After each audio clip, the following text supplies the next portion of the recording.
Okay, we're all set, so I'll call the meeting to order. I'll look for my clerk for attendance, please. Welcome to the June 22nd, 2026 council meeting. We'll begin with roll call of council. Mayor Clark. Present. Deputy Mayor Bell. Present. Councillor Snetch. Present. Councillor Fisher. Councillor Tuyu. Present. Councillor Goff. Present. Councillor Bell. Present. Thank you. We have quorum. This meeting is being streamed live on the Township of Ramara YouTube channel. Be advised that by attending a public meeting of the Council of the Township of Ramara, you are consenting to your image, voice, and comments being recorded and will form a part of the public record.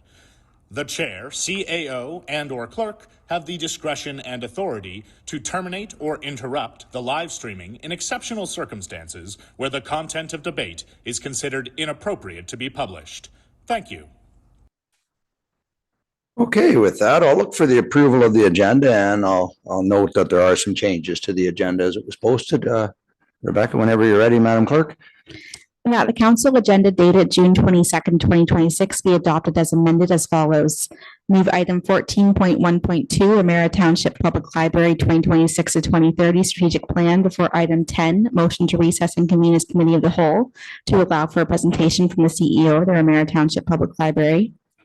Move item 11.4.3, feasibility, scope, timing, and anticipated costs for reviews and third-party professional reports after item 11.5.1, termination of the township's funding contribution with Rogers Communications Canada, Inc. Yeah, the first one we want to do so that the library can present before we get into our committee of the whole. The other one, just because it works better, the one is the funding for the second. So we need to reverse the order of those. So can I have a mover and a seconder? Moved by the Deputy Mayor, second by Councillor Goff. Any other questions or comments? All in favor? That is carried. Thank you. Do I have a disclosure of pecuniary interest from any member of council? Councillor Bell.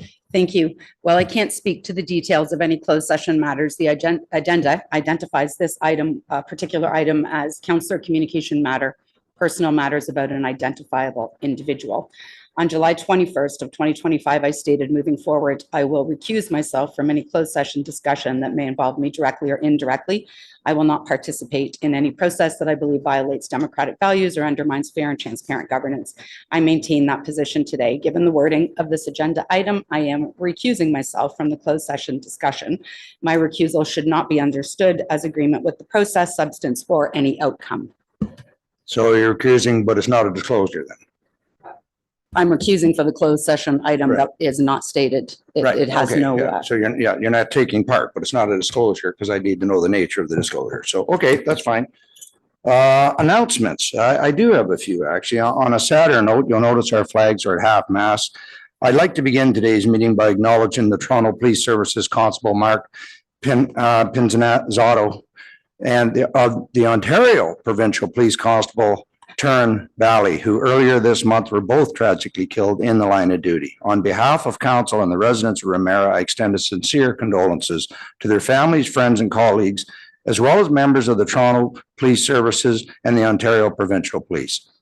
As a mark of respect, the flags at the Township Administrative Building will be lowered half-mast and will remain so until June 25th, and we take this opportunity to remember their service and their sacrifice and their line of duty. You know, I know some young officers that knew both these gentlemen, so very, very sad.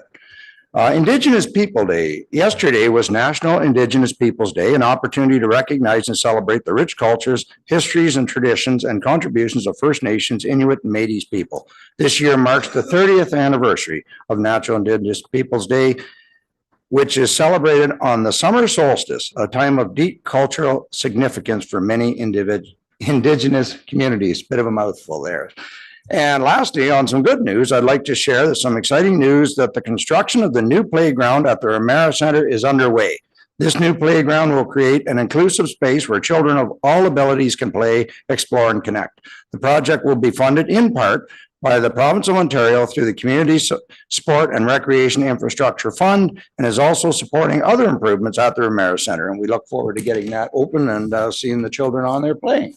Any other announcements? Councillor Tuyu, then the Deputy Mayor. Thanks. I had the opportunity to visit with you and the deputy mayor, actually, at county council on the 9th to watch the CFUW in action, successfully requesting that the county declare IPV an epidemic. It was really interesting to listen in on bigger picture discussions at the county level. On the 13th, it was great to be part of the Brecon Legion grand reopening amid honored veterans, servicemen and women, my colleagues, and the community. Beautiful new surroundings for old friends and stories.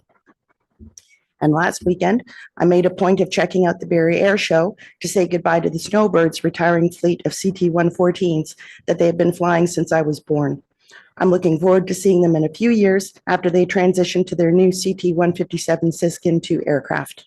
Thanks. And thank you for reminding me. It was unanimous support at County of Simcoe to declare the epidemic. So I just wanted to let everybody know that.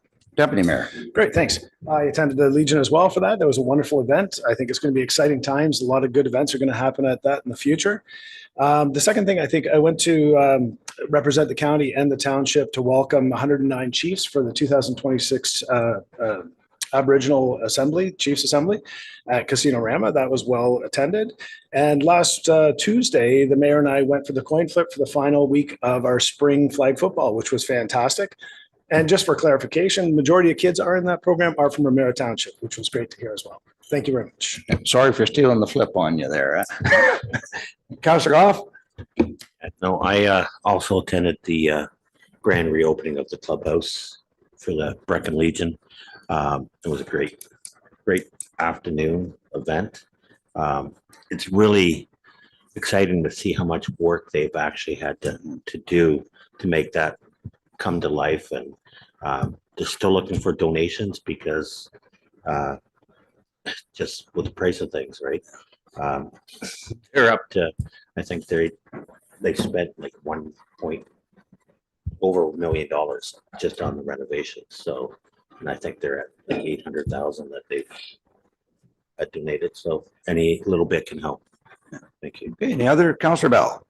Thank you. So the first thing I did between now and the last meeting was strategic planning for the Couchiching Ontario Health Team Patient Family Caregiver Network. So we worked on our work plan and talked about how we would move forward with the variety of boards and committees that we represent patients in the Couchiching region at. So that was a really great day.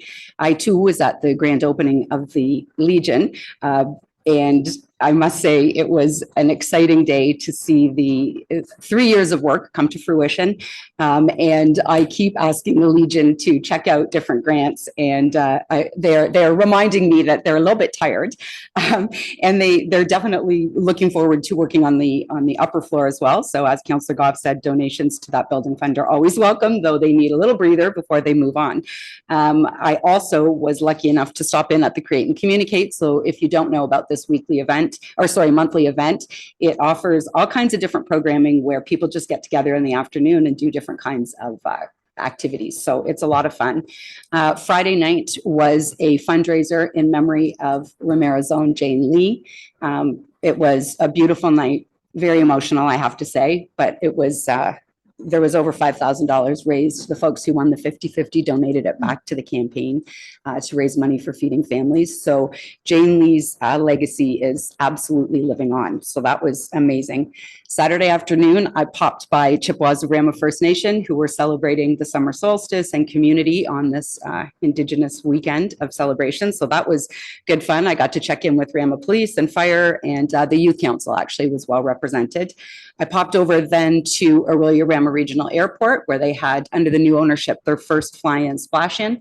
Incredibly well attended. I would have thought there was at least 40 planes, and so they're looking to keep growing that. It's open to the public, so anybody keep that on your calendar for next year, because that was a lot of fun.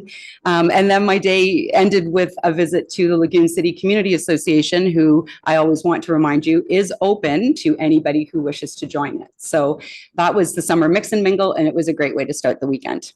And I think that's about all of it. Perfect. Thank you, Councillor. With that, presentations, I have none. Public and special meetings of council, I have none. And deputations, I have none. So we are on to open public forum, and I have Jen Dundas, and I believe it's for 1641. Come on up and just push the button on the microphone in the center and you'll be live. Perfect. Thank you for having me here today. Mayor Clark, my name is Jen Dundas. I'm the Executive Director of Camp Couchiching, an 80-year-old charity, Longford Mills on the eastern shore of Lake Couchiching. I'm joined in person today here and also online via YouTube by multiple people. I'm here to ask for support to advocate for an independent safety review of CLA2 aerodrome operating on the Cape Resort property. This aerodrome is a few hundred meters along our shoreline and affects the safety of children, youth, all who use this area, including Rama First Nations, neighboring camps, homeowners, cottagers, and the public. Seaplane activity for taking off and landing is concentrated near channel marker SR1 on the lake, one of the fewer deeper water, 10 feet, areas, which is already heavily used for swimming, paddling, boating, and fishing. Introducing aircraft into this space, raises serious concerns about marine and aircraft traffic separation and right-of-way. Regarding right-of-way, the aerodrome has told us that all of us water users must yield to these aircraft while taxiing for takeoff and landing. With multiple planes, currently about 4 to 5, this creates real risk. We've been informed, but how will the public users know this as well? We aren't the only ones who are concerned. We currently have over 800 signatures on our online petition on change.org and 100 signatures for our paper and pen petition. Most of the paper and pen petition are from people who live or have vacation properties in Ramara Township. I am asking for the support and due diligence for public safety by using your communication channels to request a comprehensive safety review reflecting peak summer conditions. Thank you for your time and leadership. Thank you. And Michael O'Brien on item 11.4.3, I believe. You know the drill, sir. You know the drill. Yeah, I've done this a few times. So I was reading over the report. Hello, Mayor and Deputy Mayor and councillors. So I was reading over the report, and one thing that caught my eye was that when we're reviewing the Lagoon City Parks Waterways Commission, they're going to charge the cost for this to be funded by the township. And so my first question would be, how do we decide whether we charge things to a particular budget or to the general budget? Because it also talks in this opinion about, or in this staff report, about water and wastewater, and they're being reviewed. So where will these charges go? And it also mentions that by having the township pay, it will support independence and objectivity in the analysis. And I guess the flip side of that would be, if one side pays, does that mean their side has a bigger stake in choosing what the result is? Just something to be aware of. That's it. Oh, and what is the criteria then for deciding which budget gets charged? If I didn't say that already. Thank you. Perfect. We will get into that discussion later in our agenda. So thank you for those pointers. Let's see where I'm at now. We are at 9.1, which is the council meeting minutes. Madam Clerk. That the minutes of the following meetings be adopted as presented. Council meeting minutes dated June 8, 2026. Council meeting closed session minutes dated June 8, 2026. Special council meeting regarding Canada Ontario Development Charge Reduction Program minutes dated June 17, 2026. Okay, can I have a mover for the minutes? Councillor Goff and Councillor Tuyu. Any questions regarding the minutes? Action. All in favor? That is carried. Thank you. Now, I believe we were going to do 14.2. Am I correct on that? Perfect. So come on up, Elise, whenever you're ready.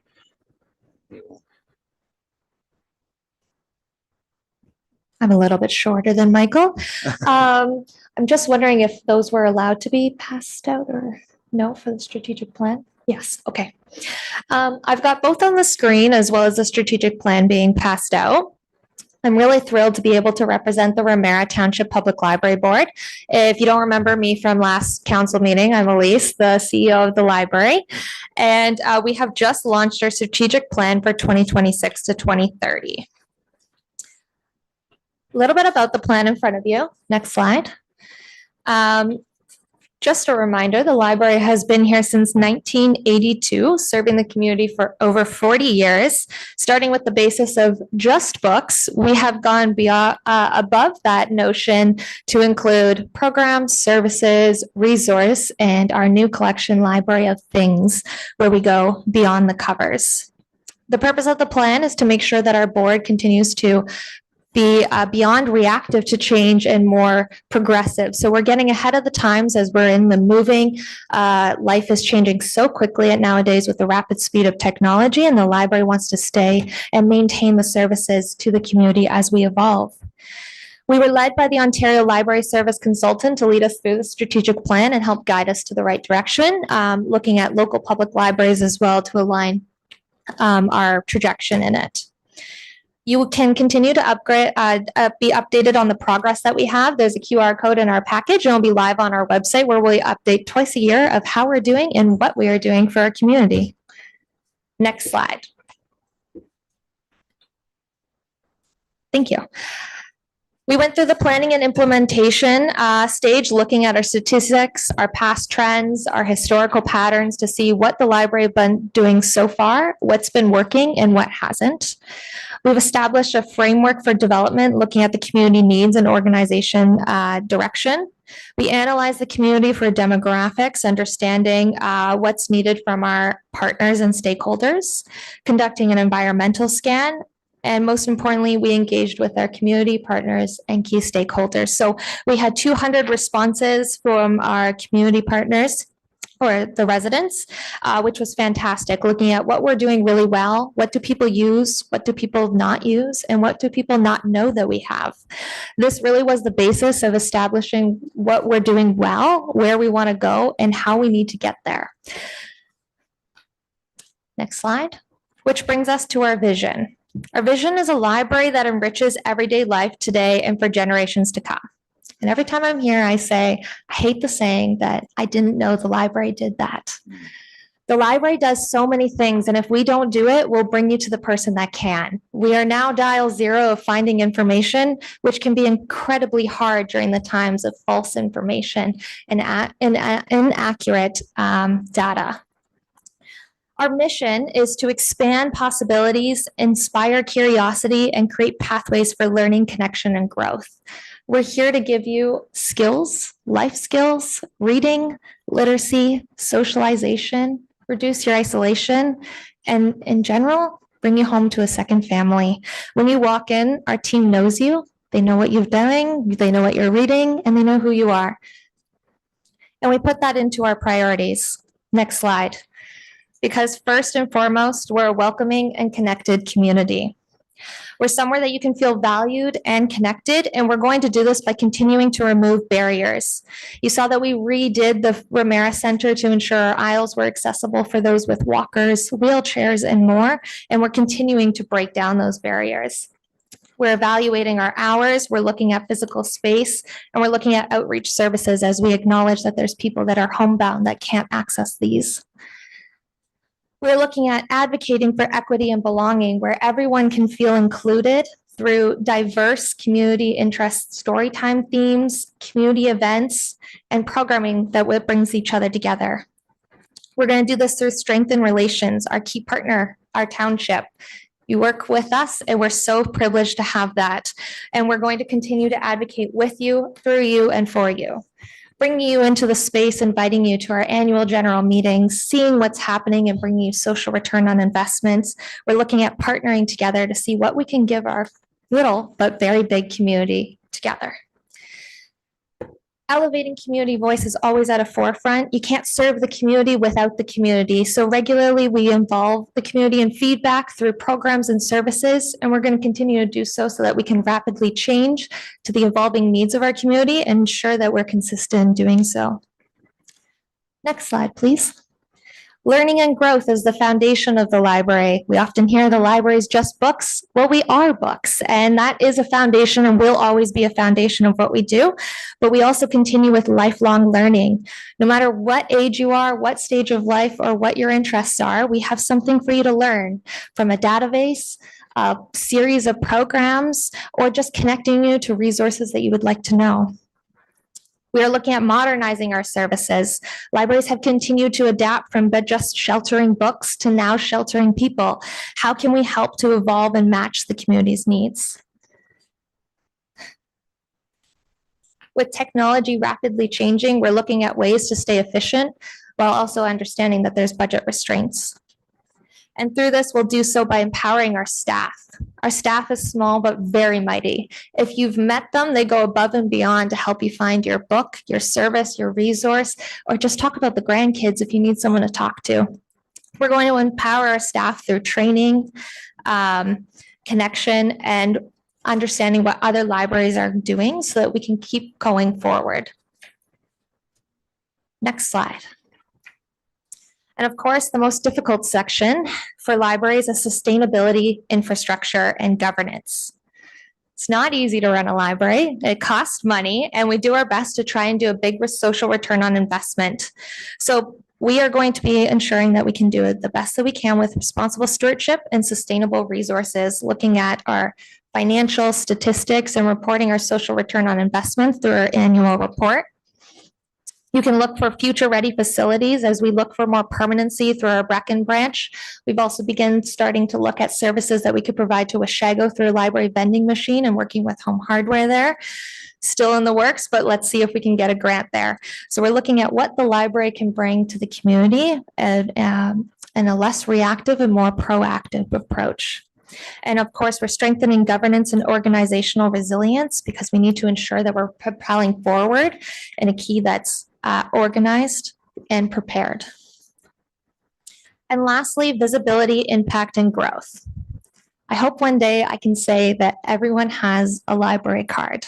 And this is our visibility here. We're making the library, people aware of the library, showing the impact and the growth that we have. For awareness, we've created a library membership welcome package as one of our goals in our stage here, where we'll be working with real estate agents to get you a library card as soon as you move into the community, because the library should be the first person that welcomes you. Impact.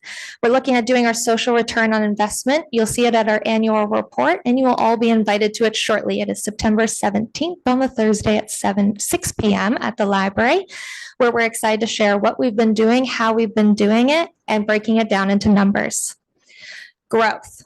I hope one day, like I said, I could just say that everyone has a library card, and we're working hard towards that. You've seen our library membership drive in January, and we're moving this forward, and hopefully we can really counter and get everyone in our community involved. And with that, I encourage you to stay up to date with the library. You can check us out on our website of what we're going through, what we're up to, the projects we're highlighting. I invite you to our annual meeting, and I invite you to connect with us personally. There's lots to share, and we're so thrilled to share it. Thank you. Thank you. I'll open it up to questions before you run away. Elise, any questions from Deputy Mayor? I'll start there. It's not a question, Elise. I just wanted to tell everybody, I mean, this looks fairly like it was put together really well, but the amount of time you and the board put together, you know, Joe and I, Councillor Goff and I sit on that, and you put endless hours into the amount of work you do and the energy you bring. Thank you for everything you do.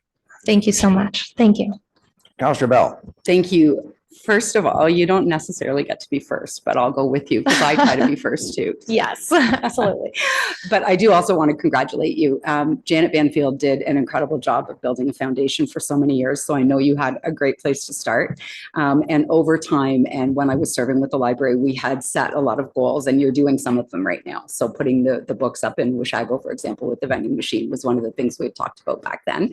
So I just want to congratulate you as well, because I think you have really taken the vision of moving the library forward and modernizing. And I'm seeing all the different programs that you're doing right now, and they're selling out. So it looks to me like we need more of you, not less. So congratulations. Thank you. It definitely takes a great team to do so.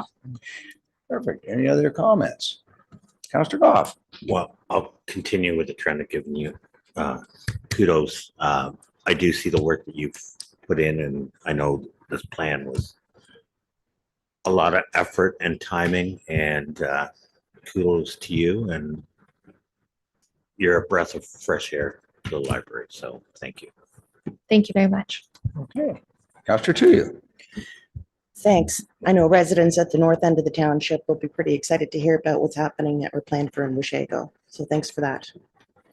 Yes, we're very hopeful. It's starting stages. We're waiting on a couple of grants and moving forward, but it's in the exciting start. Thank you. Perfect. And eventually we will get sitting down to look at space here in Brecken. I know we've tried to set up meetings and our schedules just never seem to work. I mean, I think we've all know we have the buildings next door, but they've been put on hold because of finances. But eventually, that was always my vision, to see a nice library in this area of the township. So keep up the good work. Thank you very much for your time. All right. Thank you. I'll get it. I can do it from here. Okay. So with that, do we have a motion to receive? I gotta flip ahead. Through the chair, we do. It's part of consent agenda C, so there is a consolidated vote on all the Okay. items. If you'd like to wait until that portion of the agenda to do the actual vote, All right. or if you prefer to deal with it now, just let me know and we can. We can deal with it at that time. It'll be received. And thank you very much for the presentation. So now we have the motion to go into committee of the whole. That council recess and convene as committee of the whole at 9:55 a.m. Moved by Councillor Goff, second by the deputy mayor. All in favor? That is carried. Thank you. And then the first closed session report. That pursuant to section 239(4) of the Municipal Act 2001, SO 2001, Chapter 25, notice is hereby given that the Committee of the Whole intends to hold a closed session meeting in the Richard P. Bates Boardroom at 9:55 a.m. to deal with item 10.2.1 regarding closed session council resolution dated July 21st, 2025, regarding council communication matter, being a matter pursuant to section 239(2)B, personal matters about an identifiable individual of the said act. Okay, moved by Councillor Tuyu, second by Councillor Snutch. All in favor? That is carried. Opposed of any?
Are we, I'll wait till I get the nod. We are live and I will get Rebecca, you to confirm that I still have a quorum, which I believe I do. Through the chair, yes, I can confirm you have a quorum. Thank you. So we'll look for the motion to rise and report.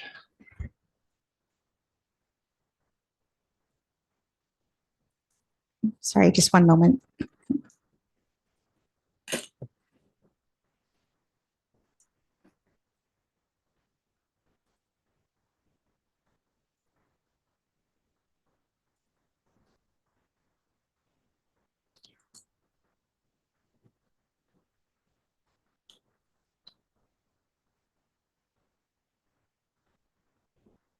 Through the chair, thank you for your patience. That committee of the whole rise from closed session at 10:47 a.m. and reconvene in open session and report. Okay, moved by Counselor Goff, second by Counselor Tuyu. All in favor? That is carried. And now the in-camera motion.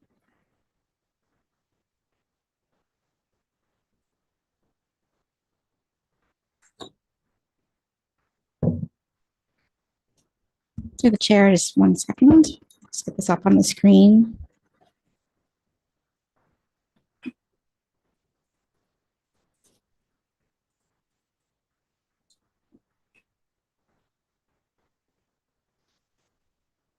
Okay, that report MC 0126 dated June 17th, 2026 regarding closed session council resolution dated July 21st, 2025 regarding council communication matter be received. And that the full text of resolution CW 84, 2025 from the July 21st, 2025 council meeting as ratified by resolution CR.198.2025 become a public document. And that report MC 0126 from the June 22nd, 2026 council meeting become a public document. And that report MC 0126 be referred to the June 22nd, 2026 council agenda for same day ratification. So moved by Counselor, looking for a mover and a seconder, Deputy Mayor, second by Counselor Goff. I'll note that Counselor Bell has declared on this and recused herself. Counselor Bell. Thank you. You actually said I could not recuse when I said I was recusing myself. And in either event, But you removing did myself from recuse. I said you didn't removing- have to recuse, but you chose. And you so said I recused. can't recuse and therefore I wasn't recusing, but I don't want to argue that point. Whether I recuse from closed session does not mean I can't speak in open session and I wish to speak in open session. Actually, it does, but go ahead. It's your choice. As mayor, I cannot tell any counselor that they can't speak on an issue that they've declared on, but you did So let's recuse be yourself, clear. so go Let's- ahead. So can we have the, you may can go we have ahead. the clerk read back what you said when You I may said go I wanted ahead. to recuse? You may go ahead. It's your choice. I'd like the clerk to read back what you said when I said I wanted to recuse. I before said we I move need to forward. know your declaration, please. You made the statement that I can't recuse. And in order for me to have recused from the But you matter, chose I would have I had to said breach it's not a confidentiality. conflict of The interest. It's report not- does not name anybody. So if I had stated my recusal for a reason, you would then have said I breached confidentiality Counselor, because the go report ahead. doesn't If name you a wish to person. vote on the issue, go ahead. I'm not I've just voting. given you a I wish to friendly make a warning. statement. I don't wish to vote. You can't do that from the council table on an issue that you recused, but you can do a deputation, I think, to council. would be I am permitted, but- asking whether But I go ahead. recused. I I'm will- asking whether I recused because you said I couldn't recuse. So I would like the clerk to go back and just confirm. Well, the whether I clerk can recused. clarify that as a mayor, I can't tell somebody they can or cannot recuse. That is your choice. I advised you that you do not have a pecuniary interest to my knowledge, but you can choose to, it's your choice. Okay, said for it's not- clarity, how would I, and you how would the public know what I'm recusing from when the report didn't identify, when the motion, the recommendation on the floor didn't identify what the report was about? If I said, hi, I'm recusing because this report is about me, immediately I breached confidentiality because that was not what was written in the recommendation. So I'm not sure what you're trying to achieve by how you wrote the recommendation. If you It want to leaves me recuse, with well, no opportunity. well, the to proper speak way would properly. be, hang on, that you would recuse as it's a personnel matter. That I it's said I that would simple. recuse from closed session discussion. Carry what I on if said. you like. I will give you the floor. I think you're stepping into it, but I will give you the floor. Well, I don't need to speak now. I'll speak later on. If that's the case, I'll let my lawyer speak for me. Okay, then it's a legal matter, then you definitely shouldn't be speaking on it. So we have the motion on the floor. I had a mover and a seconder, I believe. Through the chair, yes, moved by the deputy mayor, seconded by Councillor Goff. All in favor of the motion? Opposed, if any? That is carried. Thank you. Next, we are on to 10.2. Three, I believe. Moving open session, we've done. Motions rising, closed, we've done. Council reports, we have none. Board and committee reports, none. Council referral reports, the traffic calming, 11.4. That report ID 1826 regarding traffic calming policy be received, and that the traffic calming policy be adopted effective July 15th, 2026, and that the general manager of development and infrastructure be given delegated authority to make minor housekeeping amendments to the traffic calming policy as required. Thank you. Can I have a mover and a seconder put it on the floor? Moved by Councillor Goff, second by Councillor Tuyu. Open it up for discussion. Let's go ahead. Quite an in-depth report. Councillor Goff, you want to start us off? Yeah, I know last term of council and all this term of council, we've had lots of people, residents reaching out about calming measures throughout the municipality. I think this is a great step because it actually puts a procedure in place on how to move forward, and a long time coming. Any other comments? Councillor Bell. Thank you. I'm very much in favor of traffic calming, and I too have been asking for it for quite some time. But I have a number of concerns with this particular report, and as we get into the granularity of it. So when the aspect, first of all, in general, having it come back only as a council information package memo and not coming back to council for regular reporting is, I think, inappropriate. Administratively, it is absolutely within the purview of infrastructure to manage it. However, it is council's duty and responsibility to ensure that the policies that are in place are reflective of where they should be. And I think it needs to come back annually with a comprehensive report that talks about what was done over the course of that particular year, or what conversely was not done.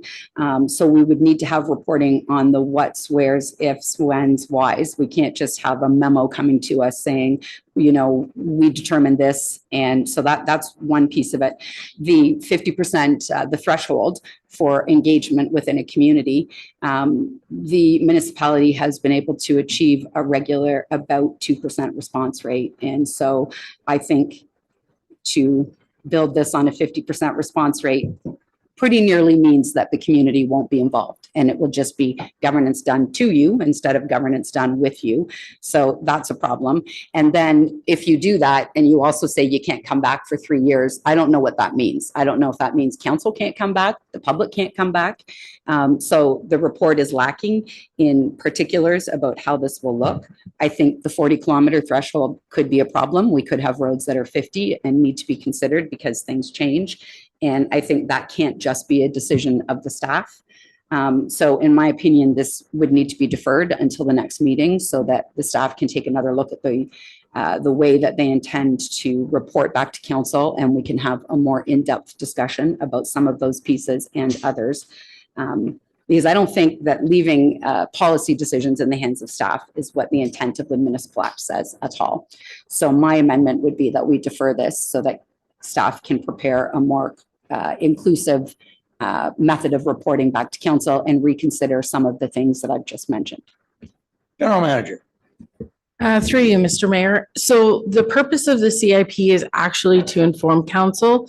Just because it's going in the CIP package does not mean that it won't be comprehensive. That is the intent of that reporting. When council initiates a policy, the intent of that is so that the staff have the direction to be able to implement that at the level that we can make those day-to-day decision making. And that's the purpose of this traffic calming policy. So the idea is that the policy decisions would not be coming back to council. That's why we've implemented that. If we wanted to have council making all of those decisions, then we wouldn't have this policy, and we would bring them forward individually as staff reports, which is what's been done in the past. So this is actually to end that process.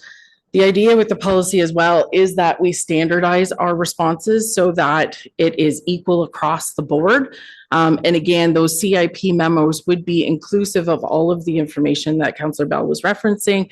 That would be part of that reporting, and it's always council's ability to pull that for further discussion at a council meeting. It would just be that the direction is given based out of the policy. And for the other For the amendment about the 40 kilometers, that's, that's the discussion for council. This was our recommendation based on a review of our roads and knowing where some of those points are. But the 40 kilometers was what we chose to proceed with. But again, if council were to change their mind and adjust that, we can make that change. Well, thank you. Yeah, I haven't seen any traffic calming anywhere that isn't 40 kilometers. Like you certainly wouldn't put a speed bump down on a 60-kilometer-an-hour road. Like, I mean, it's got to be that slow. I've seen it in school zones where they have the center. I drive by one every time I'm going to county. The little school on Doran Road, there's, the center sign and 2 pillars. So, you got a car between, and it really does help slow traffic down. I think it works well, but that's 40 zone. I've never seen them implement it elsewhere. No, I'm glad to see we're developing something. I know county has had one for years. When people want a speed limit reduction, they'll petition in, county will look at the policy and either approve it or decline it. Now, if it's declined, that doesn't stop. And we've seen them at county council where the individuals now can petition council to put the speed reduction in place, even though it doesn't meet the criteria of the policy. And that, again, that's always the right of council. But no, once we put a policy in place, that's the whole idea. We make the policy, this is it, and then staff carry it with the policy. If it meets the numbers and the demand, then it should automatically happen. Shouldn't need a vote of council. However, if it doesn't and people still want to proceed, those ones are still going to come back to council, because if people want, they want what they want, they have that right to appear and ask council directly. So now, as far as I think Councillor Bell did mention a annual report, I see no issue with at the end of the year, an annual report on, even though it's been on the CIP, there could be a summary of any changes that were made through the year. Do you see that as problematic? Through you, Mr. Mayor, no, it's the CIP would be the mechanism that we would bring that, because it would be for information only. And again, if somebody wanted to discuss that, they can pull it and bring it forward to the next. That's what I would thought. Yeah. Somebody would bring the report upon request. Any other comments? Or do you have a seconder for the deferral? Well, I have an amendment I'd like to make, and All right. seconder. We're in So, committee of the whole. So so absolutely. good. So that the failure to meet the 50% response threshold not automatically close a request for 3 years, and that the policy included council review mechanism allowing a ward councillor to bring a screened out, denied, deferred, failed, or closed traffic calming request to council for public consideration. You have a seconder? I'm not seeing one. All right. And again, I don't mind even the 50%. I know we have something similar, though it hasn't happened in forever. Streetlights. You get a letter from streetlights, and the first thing we tell people, get a petition, because you'd find out very quickly in a rural subdivision they don't want streetlights. So as soon as they tried to get that, if you didn't have 50%, you're lucky if you get 10% that actually wanted streetlights in a rural area, because they don't want the light pollution. So we end up doing them at intersections. So that's always been the policy, bring a petition representing 50% or more. Right? Councillor Tuya. Thanks. This is touched on a little bit on page 5, but regarding the very specific signage denoting, for example, autistic child area, would that have to turn into a neighborhood survey? Not everybody is comfortable sharing this type of sensitive information or outing themselves or their children. Could this just be handled with discretion via delegated authority? I will go to Laura. Through you, Mr. Mayor, that the survey would be that it would be brought forward. It would not be identifying any of the households specifically. So the survey as the, and it would be in the road segment from intersection to intersection, that we would be engaging in that survey. So it's not township wide or anything like that. So I do believe it would be very contained and not identifying any individuals. Okay. Any other comments? All in favor? All opposed? That is carried. Orkney Beach Road speed limit. So I'll get the motion and then we'll. That report ID 1926 regarding Orkney Beach Road speed limit be received as information.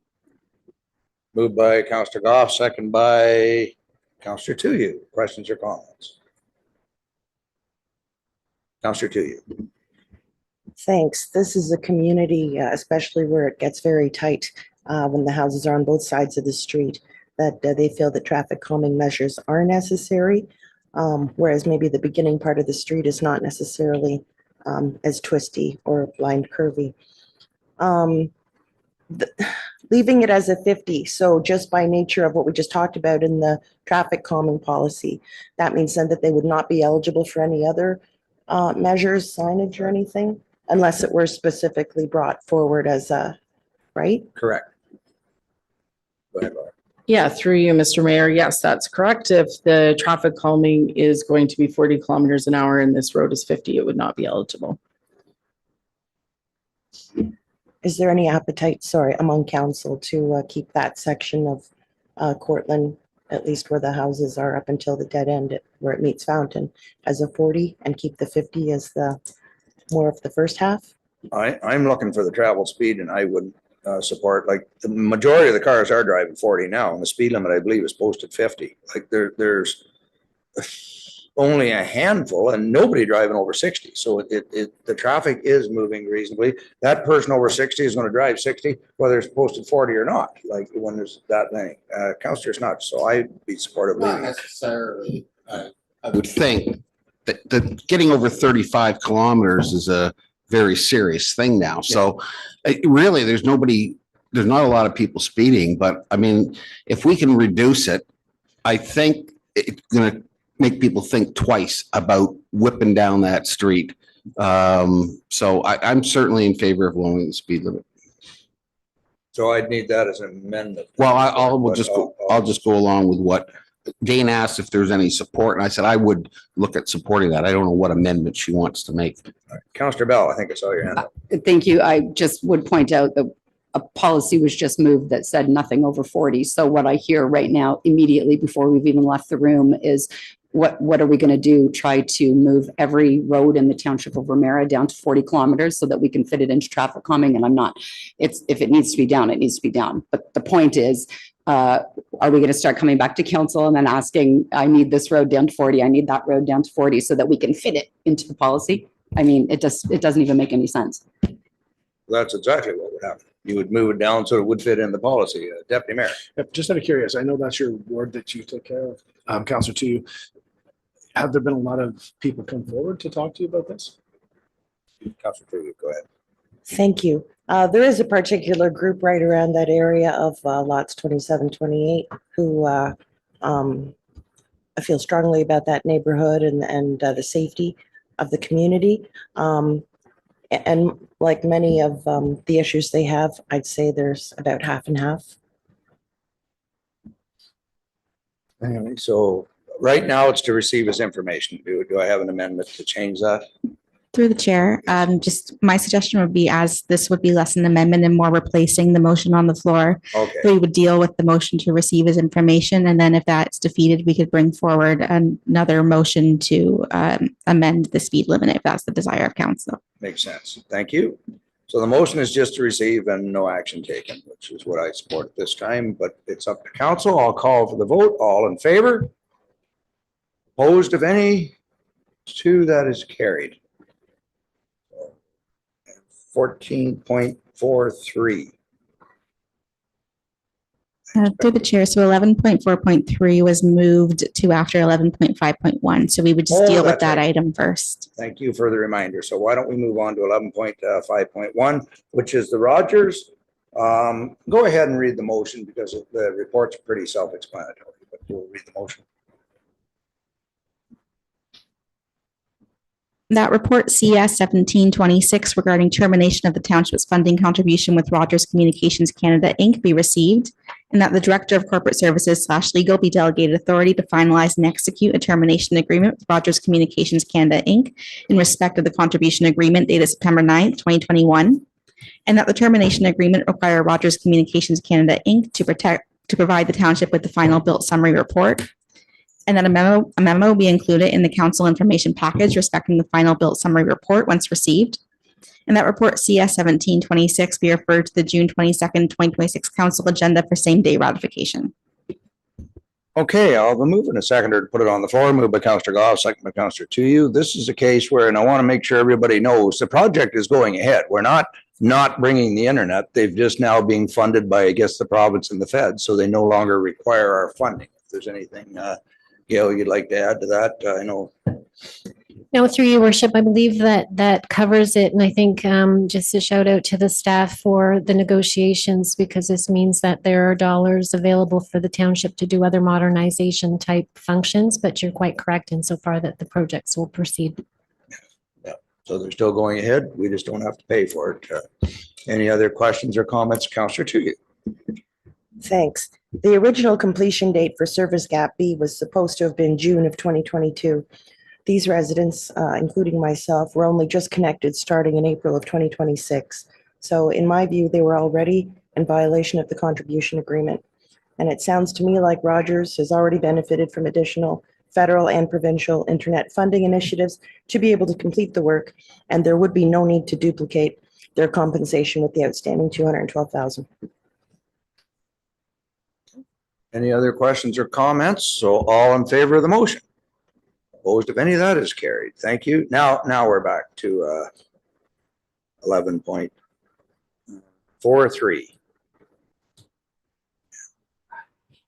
Do we want to have a discussion on it? Maybe I'll do a discussion before we read. It's quite a long motion. We're in committee of the whole, so why don't we get feedback from council on this?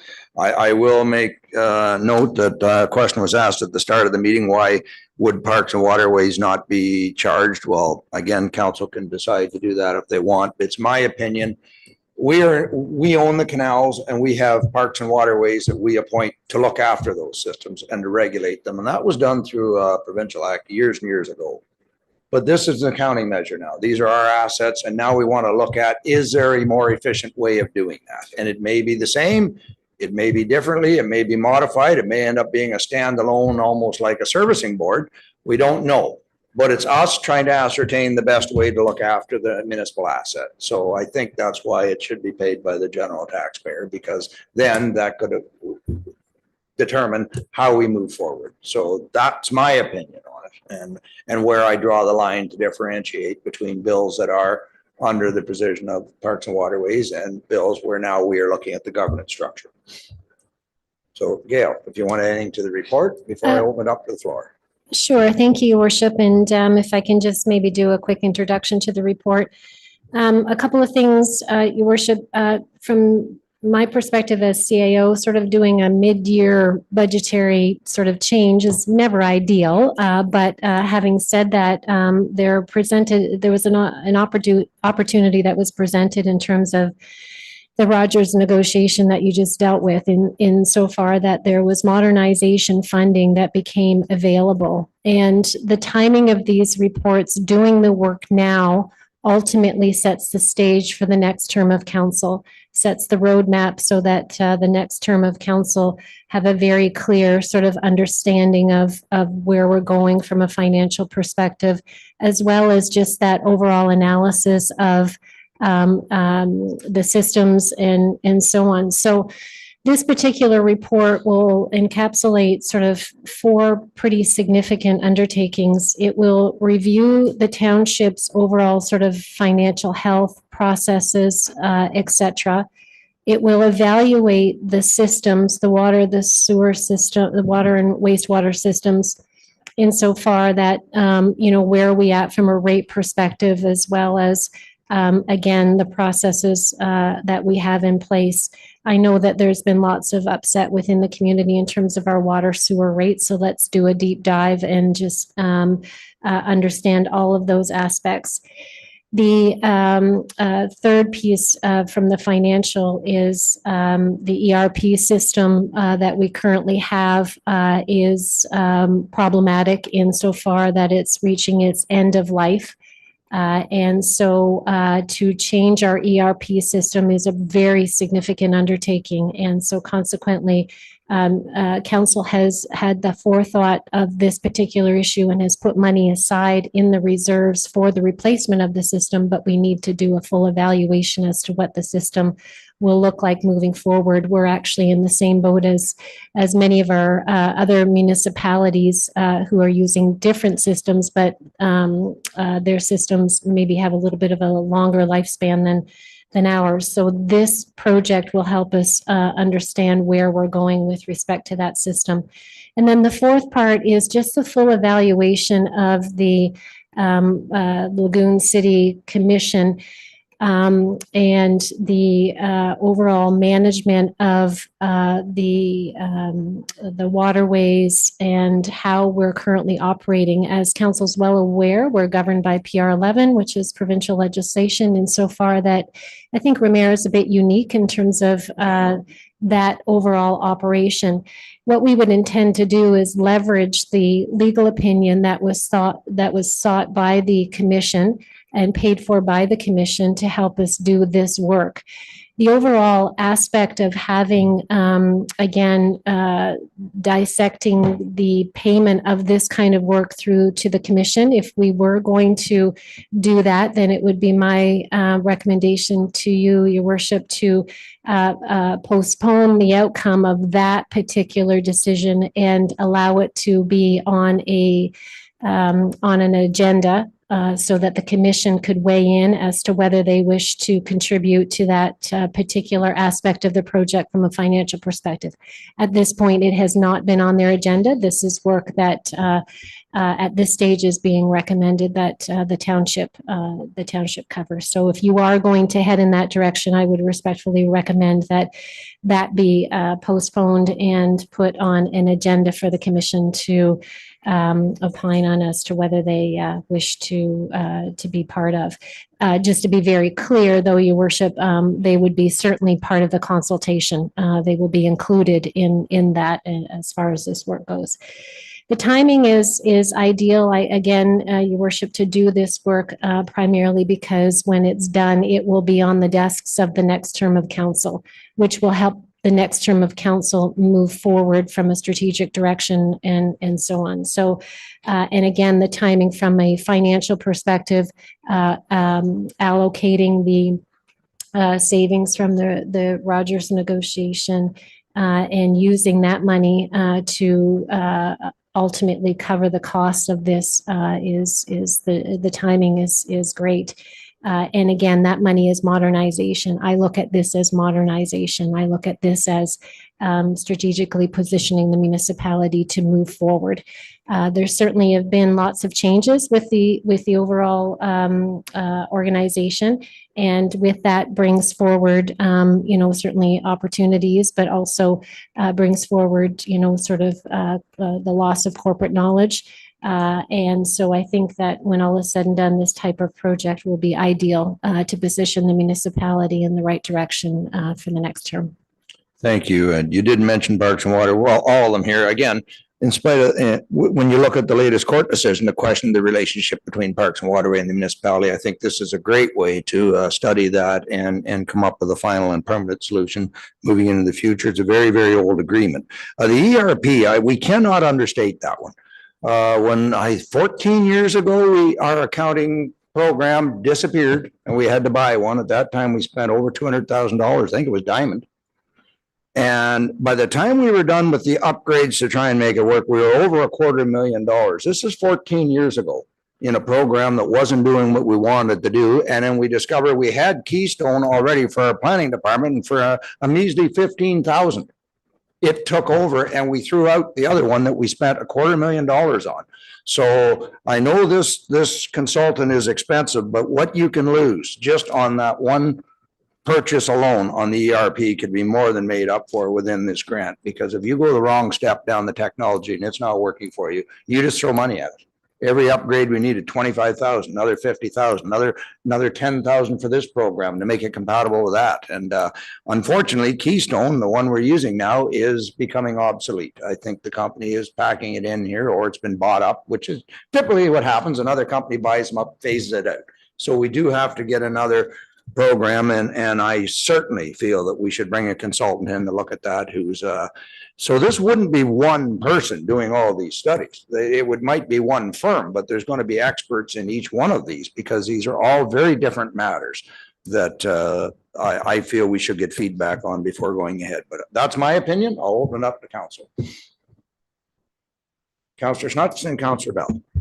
Thank you, Mr. Mayor. I originally seconded this motion. I had no idea it was going to be anywhere near $200,000. But after looking at the dollar amounts, and adding in the fact that I think we're at work we're having a hard time getting a lot of work done right now. Staffing reasons, people, I just keep hearing we're too busy, too busy. I think we should take on one of these projects. I'm not really sure which one. I'd have to think about it a bit more. But I don't think, I'd rather do a $50,000 study on the financial system and put the other 150 into buying the financial system, rather than being so spread out. As far as the waterways go, the water and sewer, I've been at this for 8 years. I don't think there's going to be anything coming out of that except for a bill for the water and sewer people, which is 50%, let's say. It's probably 30 to 40,000. So I just think this is too comprehensive all at once. Not happy with the consulting we've got in the past, going back to our space study, stuff like that. So I'm willing to work with council if we change the scope from 3, or as Gail said, 4 projects down to 1 of these projects. And once we get that finished and test how we did working with these consultants, etc., they're pretty separate situations. I don't see how the legislation works between the Parks and Waterways and the township has really got anything to do with processing information and information that's available to the public to access on their own. So that's my position right now. Thank you. Councillor Bell. Thank you. So I agree with some of what Councillor Snutch is saying as far as these are 4 completely separate kinds of reviews, and they each would have to have more parameters around how they're being done. So we would need to have a terms of reference for each of these reviews. And then within that terms of reference, we would need milestones, and we would need to do proper goal setting. So this is a massive compound motion with like a bazillion things in it, and it shouldn't be. It should be 4 different reports, 4 different motions, 4 different approaches, 4 different terms of reference for 4 kinds of reviews. I also think that there should be a budget, audit, and finance committee who oversees this kind of work. This is critical to the future of the organization, and there are most certainly gaps in the knowledge that we have today. Specifically where water sewer is concerned, we continually talk about not looking back. We still have never reported to the water and sewer consumers what they're paying for. We just hand them a bill which is increasing exponentially every year until 2033, taking me, for example, to more than $6,000 a year for water and sewer. And we know there's a review coming in 27. So we need a lot more work on the water and sewer. And so I agree, these need to be 4 separate projects, specifically where the Parks and Waterways Commission is at play. I've been advocating on governance, authority, service delivery, environmental stewardship, waterways management, levy accountability, and so on since 2021. So there is no greater advocate for updating how the Parks and Waterways Commission can operate. That being said, Bill PR 11 is very, very clear in its governance. That is a piece of provincial legislation, not one we get to change. The bylaw that established the commission in 2001 is very clear in its language. It gives all powers to the commission to manage, maintain, regulate, and control, and that has not happened. In the last couple of months alone, there have been multiple decisions put before the commission that were made without their involvement or the involvement of Ramara's families, which is a problem. And I don't understand what we're looking for in this report. So I have some very specific questions that I would like to put through the chair to the CAO. I think the CAO. There are 8 specifically. So the language in this LCPWC piece is exhausting. I mean, it's a lot of language, but it leaves also a lot of ambiguity. So through the chair, my questions are, and I hope I can ask them one after the other. Yes. The first is the review about restoring the commission's autonomy within the existing structure? So within Bill PR 11 and within 2001.50, informed by Justice Healy's comments that the commission must operate and do so autonomously, and the roles and responsibilities review that was completed in 26, which agrees with that. So I would like to just have a yes or no confirmation that the goal here is to do this within the legal framework that we already know exists. I believe not. I believe it's to look at that legal framework and see if we need to approach the province to have it updated. But go ahead, Gail. Through you, your worship, certainly this will be part of the overall evaluation and analysis of how this legislation is in play. It will absolutely include the legal opinion that has already been sought, as indicated earlier by the commission. It certainly will include the evaluation of Justice Ely's commentary in terms of the relationship. It will evaluate PR 11, and as council's well aware, PR 11 is a sort of governing legislation, and it says council may establish. And so that is all part of the overall evaluation that would be included in this aspect of the project. Thank you. The next question is specifically when you use the terminology full integration and terminologies full integration and broader municipal interest. I think there's some confusion there because when the levy payers are paying their almost $900 or slightly over, I think, annual levy, it has nothing to do with any other member of any other community across the township. It goes directly to management of the waterways. There is no other broader municipal interest. So I'm not clear on what the language means. So if you can just define what you mean when you said full integration and broader municipal interest, that would also be helpful. CEO Jackson? Through you, your worship, certainly will hopefully address the councillor's question. So at this point in time, the commission certainly provides the overall governance. As council's well aware, the governance is done by the commission, but the work is done by township staff. And so part of this review will be evaluating all of that. At the end of the day, perhaps there could be a recommendation that the commission is autonomous insofar that they hire their own staff and that there is no direct connection to the municipal staff. That will be all part of the evaluation and the review in consultation with the commission to ensure what is best for the stakeholders, the ratepayers in that particular area is identified. So that would be part of the overall review. Thank you. So I think the final question would be just direct. So is there any intent whatsoever to deestablish or repeal bylaw 2001.50, leaving the levy being remitted to the township and the levy payers in Lagoon City having absolutely no body between them and the township to ensure that that significant investment is being has the proper oversight that the legislation requires it does? Through you, your worship, I'm certainly not going to presuppose the outcome of any evaluation, analysis, or work that's to be done. But I would certainly suggest, Mr. Mayor, that it would not be in the interests of the municipality or the commission to provide a direction at the end of this that would provide no supports whatsoever for the ratepayers in that particular area. So I'm not quite sure I fully understand the councillor's question on that. But I just bottom line at the end of the day, I wouldn't presuppose the outcome of the direction or the evaluation that is being proposed. No, we don't want to put a roadblock up. Thou shalt not look into this. I think they need to look into the entire thing and then come back with a recommendation. Thank you. So I guess one of the things I would say as add as a comment is since 1986, Lagoon City's properties have invested into the waterways, parks, bridges, multiple millions and millions of dollars at this point. So in order to do any kind of review, the investment of the properties must be considered. So I think to keep it very simple and very direct, I will directly say, do you intend to consider repealing 2001.50? A, and B, do you intend to approach MPP Dunlop or someone else in the future and ask them to go to the House floor and change or do or repeal or whatever to the MARA Act?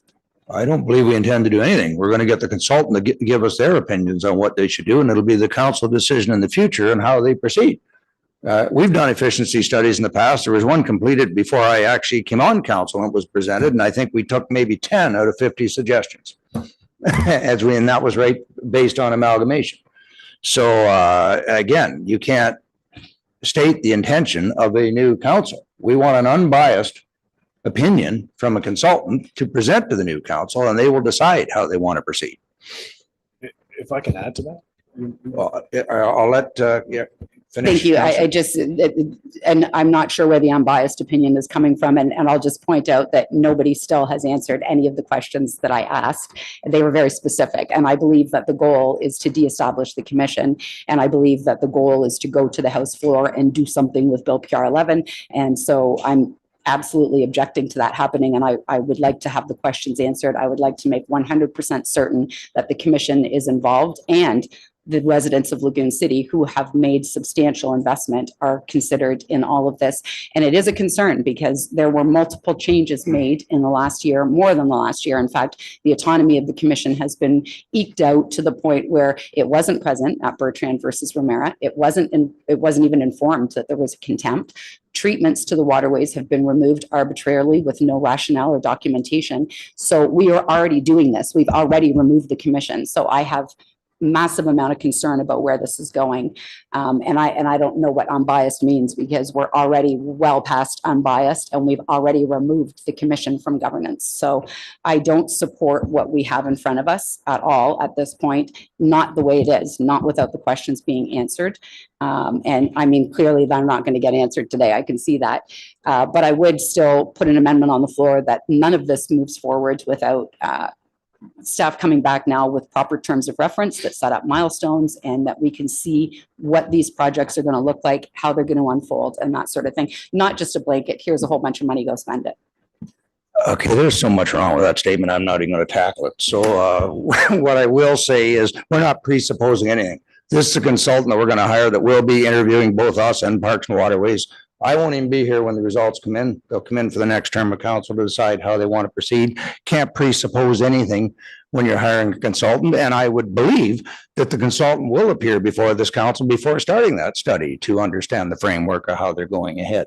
Or they will at least, because we'll have to vote for an RIP, I guess, for this one. So I will, Deputy Mayor, I know you had your hand No, up. that's fine. I'll withdraw. All right. I believe your questions were answered. You may not like the answer, but I believe they're all answered. They're answered the way I understood them being asked. So if there's no further, I'll look for an amendment. So the Through the amendment I'm chair, the asking for motion is actually to hasn't been put on the Oh, I floor gotta yet. read the motion first, Councillor Bell. I'm sorry. I apologize. Go ahead, Rebecca. To the chair, that report AD 1126 regarding feasibility, scope, timing, and anticipated costs for reviews and third-party professional reports be received. And that council authorized $200,000 allocated from municipal projects modernization reserve for the following reviews and any required third-party professional reports.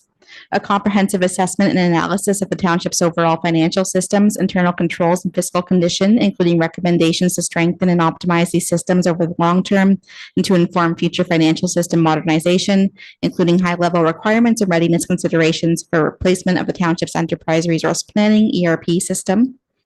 A comprehensive financial review of the township's water and wastewater operations, including analysis of funding, sustainability, long-term obligations, and recommendations to support long-term financial viability and affordability for users. And an evaluation of the legal and governance framework for the township's relationship with the Lagoon City Parks and Waterways Commission, including the effectiveness of the current operating model and feasibility, implications and risks of alternative governance or service delivery structures, informed by applicable legislation and legal advice. And that report AD 1126 be referred to the June 22nd, 2026 council agenda for same day ratification. Okay, can I have a mover and a seconder put it on the floor? Moved by Councillor Goff, second by the Deputy Mayor. Any amendments? I will hear them now. I actually have a question still too that kind Sure. of goes to what Councillor Snatch was saying. This also doesn't talk about how much money is being allocated to any particular report. So in my opinion, $200,000 based on this massive piece of 4 different directions, I don't think will even cover, I don't even know if it'll cover one of the reports, never mind all 4. So I guess the other thing is we don't have clarity on what the intent is for the spending. So don't know if there's an answer to that question. I don't know how there could be because there's no terms of reference and there's nothing specific being provided here. So I don't know how you could know what it's going to cost when seemingly it doesn't look like we know what we're actually going to do.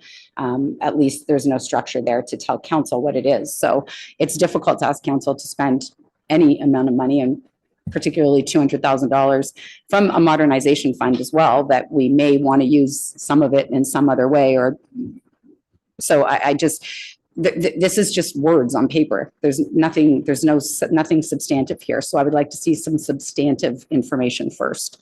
Are you talking about $50,000 per each of the 4 projects? I don't Okay, I now have a understand. question. Do you have an estimate on what each of the projects might be, totaling $200,000? And there'll be a report coming back, I would assume, before the tender goes out. But go ahead, Gail. Through you, worship, thank you. So as set out in the financial information section of the report, we're earmarking about 150 to 175 for the sort of financial analysis of the 3 pieces, the internal evaluation of the financial situation, the water sewer, and then the ERP, and then approximately 25 to 50,000 for the LCPW analysis. Again, leveraging the current legal opinion that has already been bought and paid for by the commission. So that is where we're suggesting $200,000 for the full project. Okay, do I have any amendments? So I'll ask for amendments before I proceed. Councillor Bell. Thank you. I would like the motion to include that before, at the time that this is returned, before it goes out for RFP, that there are terms of reference established, and that terms of reference includes all of the relevant pieces to ensure that as this project moves forward, there's proper accountability back to council so that we can review as the project proceeds. I assume the terms of reference will be going out on the tender document, will they not? Because we need to know what the folks are tendering for. Through your worship, you are correct. Yeah, like that's in here. So this will go out now and we will review the tenders as they come back, correct?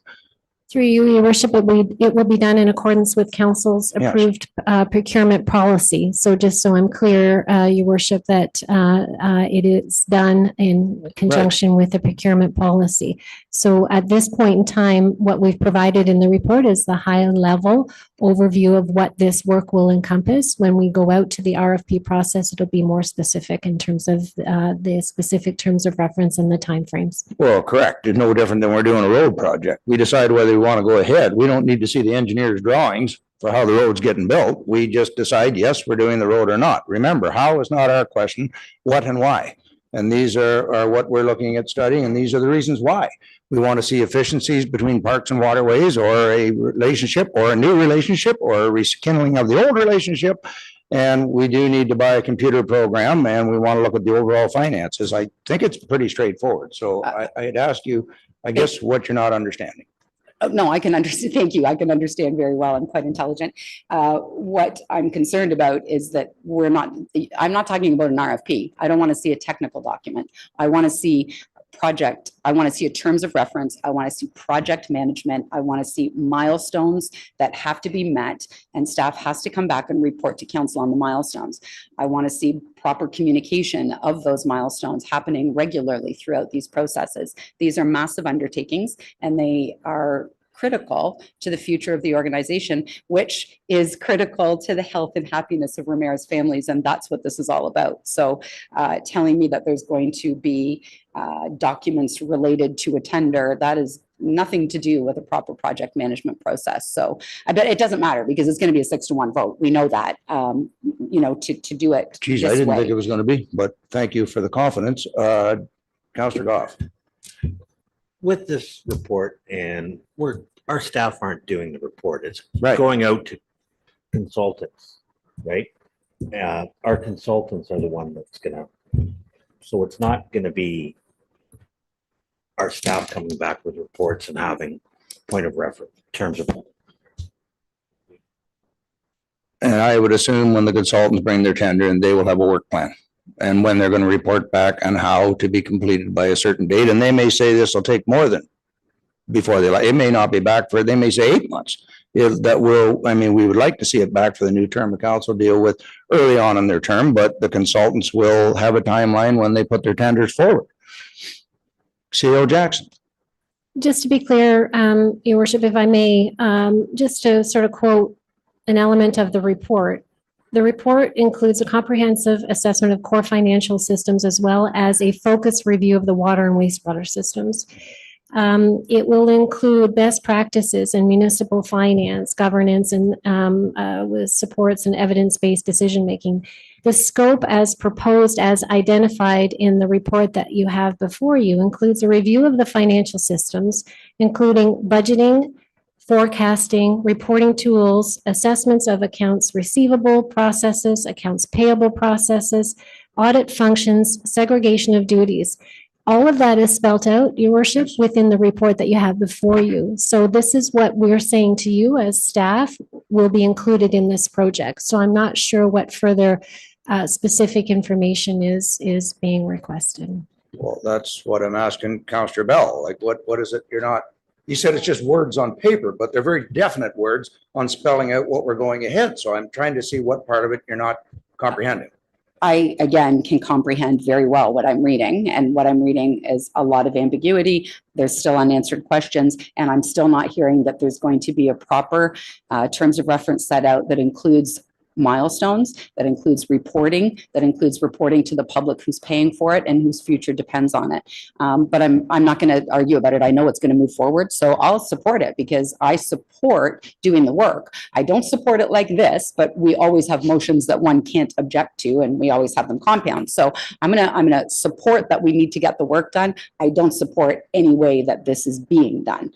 So I'll leave it like that. All right, I'll leave it at that. I have Councillor Snutch. Did you have some amendments, sir? And then I just wanted to, if someone can, we talked a little bit about who's going to pay for this amount. Can the CAO please tell me how this bill is going to be allocated between the public purse and the ratepayers the LCPW ratepayers and the waste and water people? Through your worship, at this point in time, it is coming from the Municipal Modernization Reserve, which was funding that was allocated to the province, from the province to the township. And so consequently, it will be paid for out. It's recommended that it be paid for out of that particular reserve. Okay. I guess the problem that I've got with that is that the modernization fund, we could be if we charge part of this out to the proper department, which we've been doing, then part of that fund would be available to actually buy the computer systems that we're going to need and implement them rather than spend them. I don't see how the three topics are really, they have to be properly allocated to the right department, in my opinion. however, this grant money modernization can be used for sewer and water, can it not? And that's why we're just directing the entire grant to that, right? So there will be a breakdown when the tender comes in of what each one of these costs, but it allocated to the department maybe, but still covered under the grant. So Councillor Toohey, I know you had your hand up. Thanks. It was very similar along the lines of what Councillor Snutch was asking. I recognize that we need the system for the whole township, but I was just curious as to whether there was some merit in what our resident who spoke at the open forum was indicating that these be billed per department, water, wastewater, and LCPWC.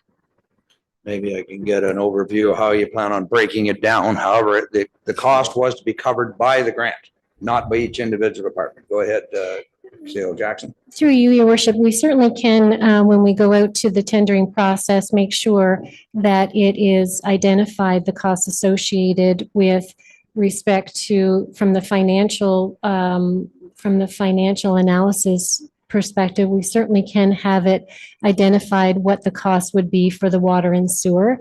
But please keep in mind that some of our overall existing systems, there'll be overlap, whether it be the ERP system is required for the tax paying system for the water, wastewater system, the internal controls would be similar to the financial overall taxpayer versus the ratepayer. So we certainly can determine whether there's going to be what the cost would be for the systems.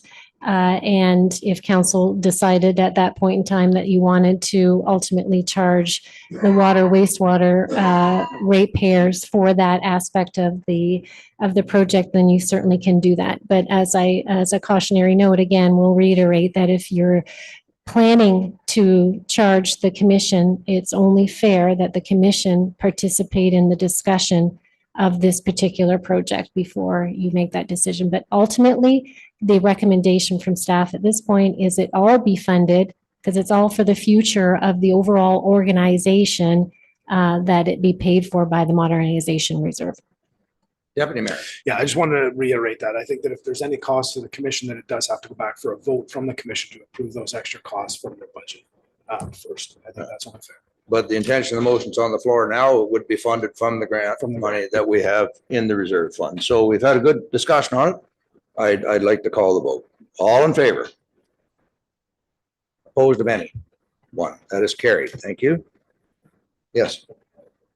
I was going to actually, if we could, we had one more item and then, all right, it's going to be a long one. So why don't we take a break now for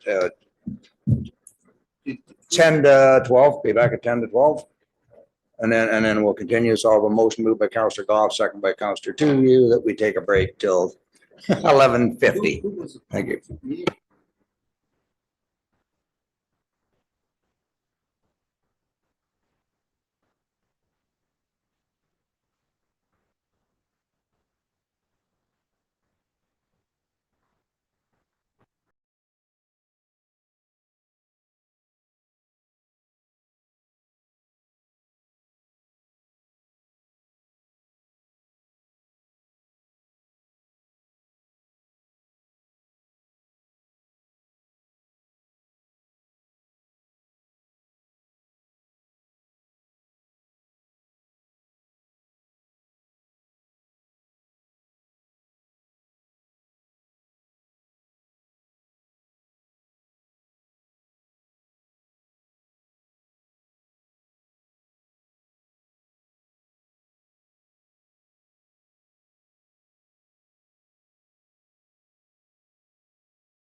Anybody even see Dave? We can get going here.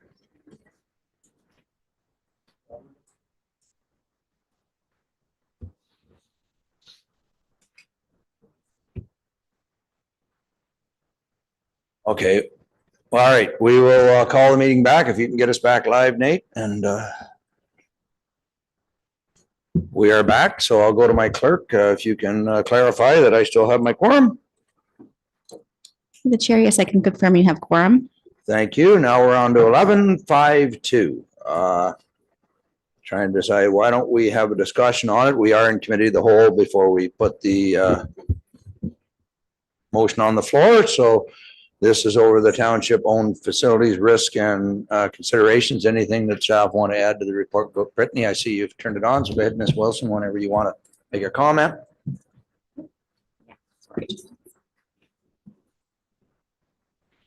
Yeah, good morning. Through you, Mr. Mayor. So the purpose of this report was just to provide council with an overview of the current use of the township-owned facilities and after-hours rentals, and to support discussion regarding the feasibility and associated risks of continuing this practice.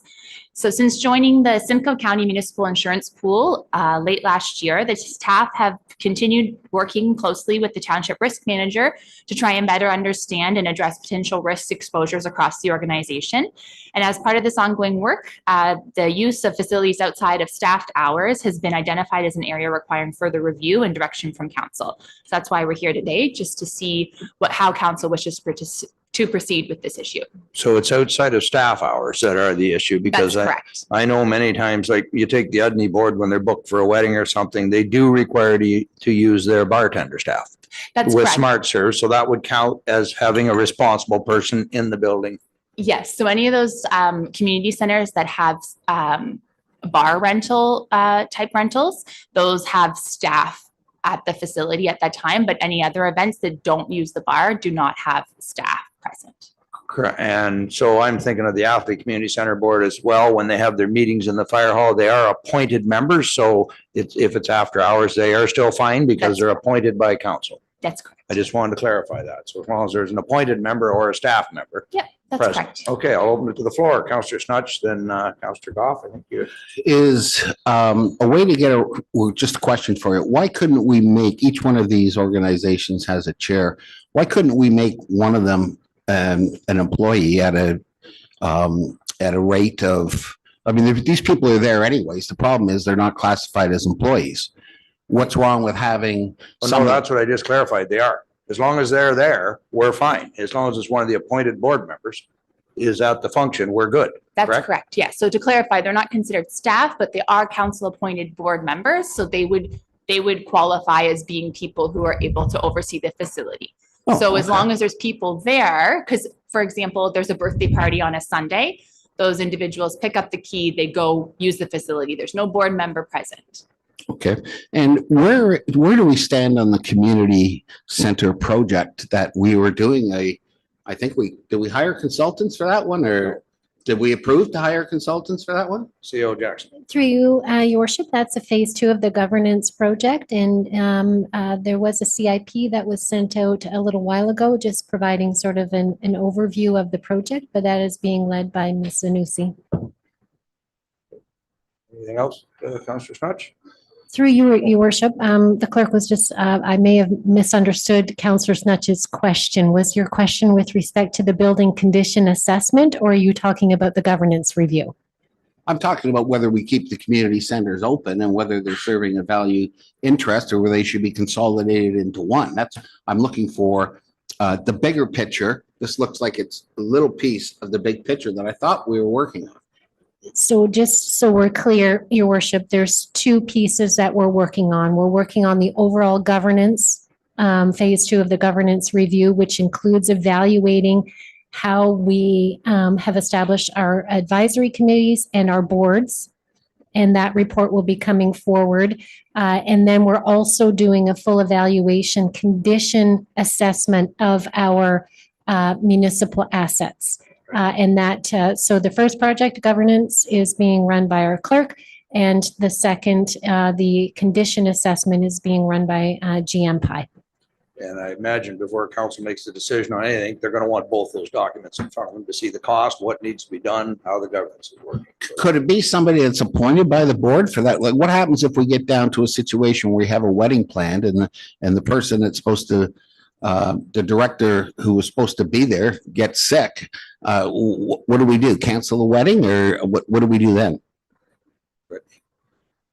Yeah, I mean, those are all pieces that we'll have to take a look at as depending on the direction council provides today. But yeah, we will need to just make sure that there is either a staff member or a board member present.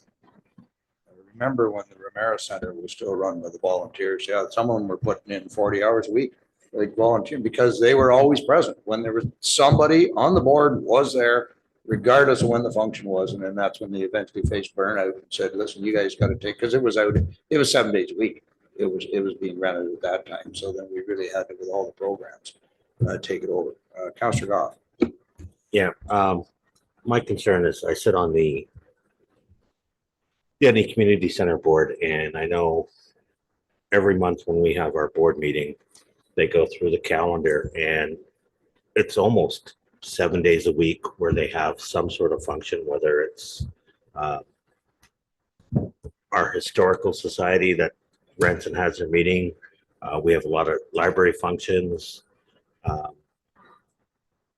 But on the weekends, right, they could actually book 2 or 3 different events during the course of the one day on the weekend, a morning event, an afternoon event, and then an evening event. As you were saying, I know a lot of times it's you come pick up the key and drop the key back off when you're done.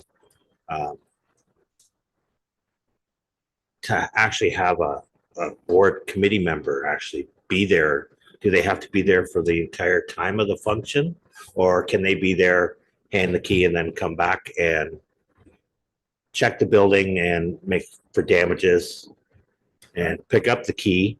And I know Udney has changed, I guess, requires everybody to pay for their own insurance.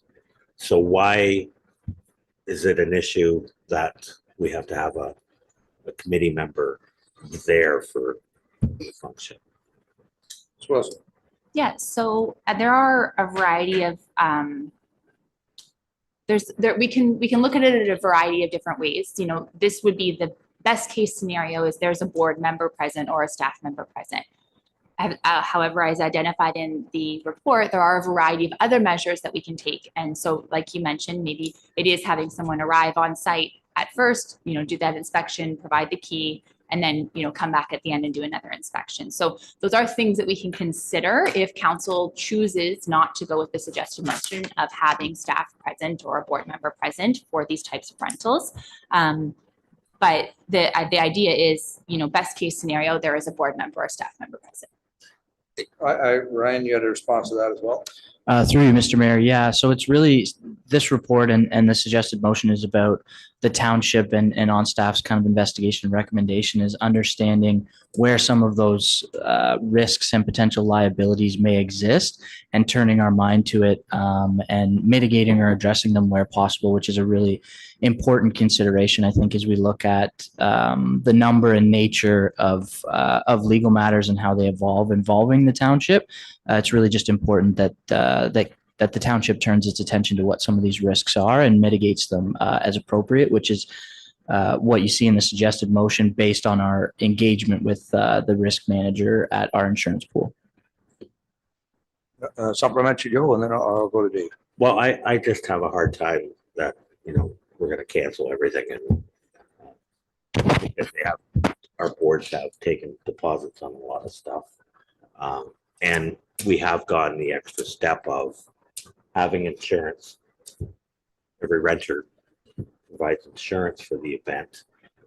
And we have tightened up the rental agreements, I believe, at Udney. So, which includes a deposit, correct? Yes. Yeah. So I just have a very difficult time supporting this the way it is right now. Councillor Hodge. Thank you, Mr. Mayor.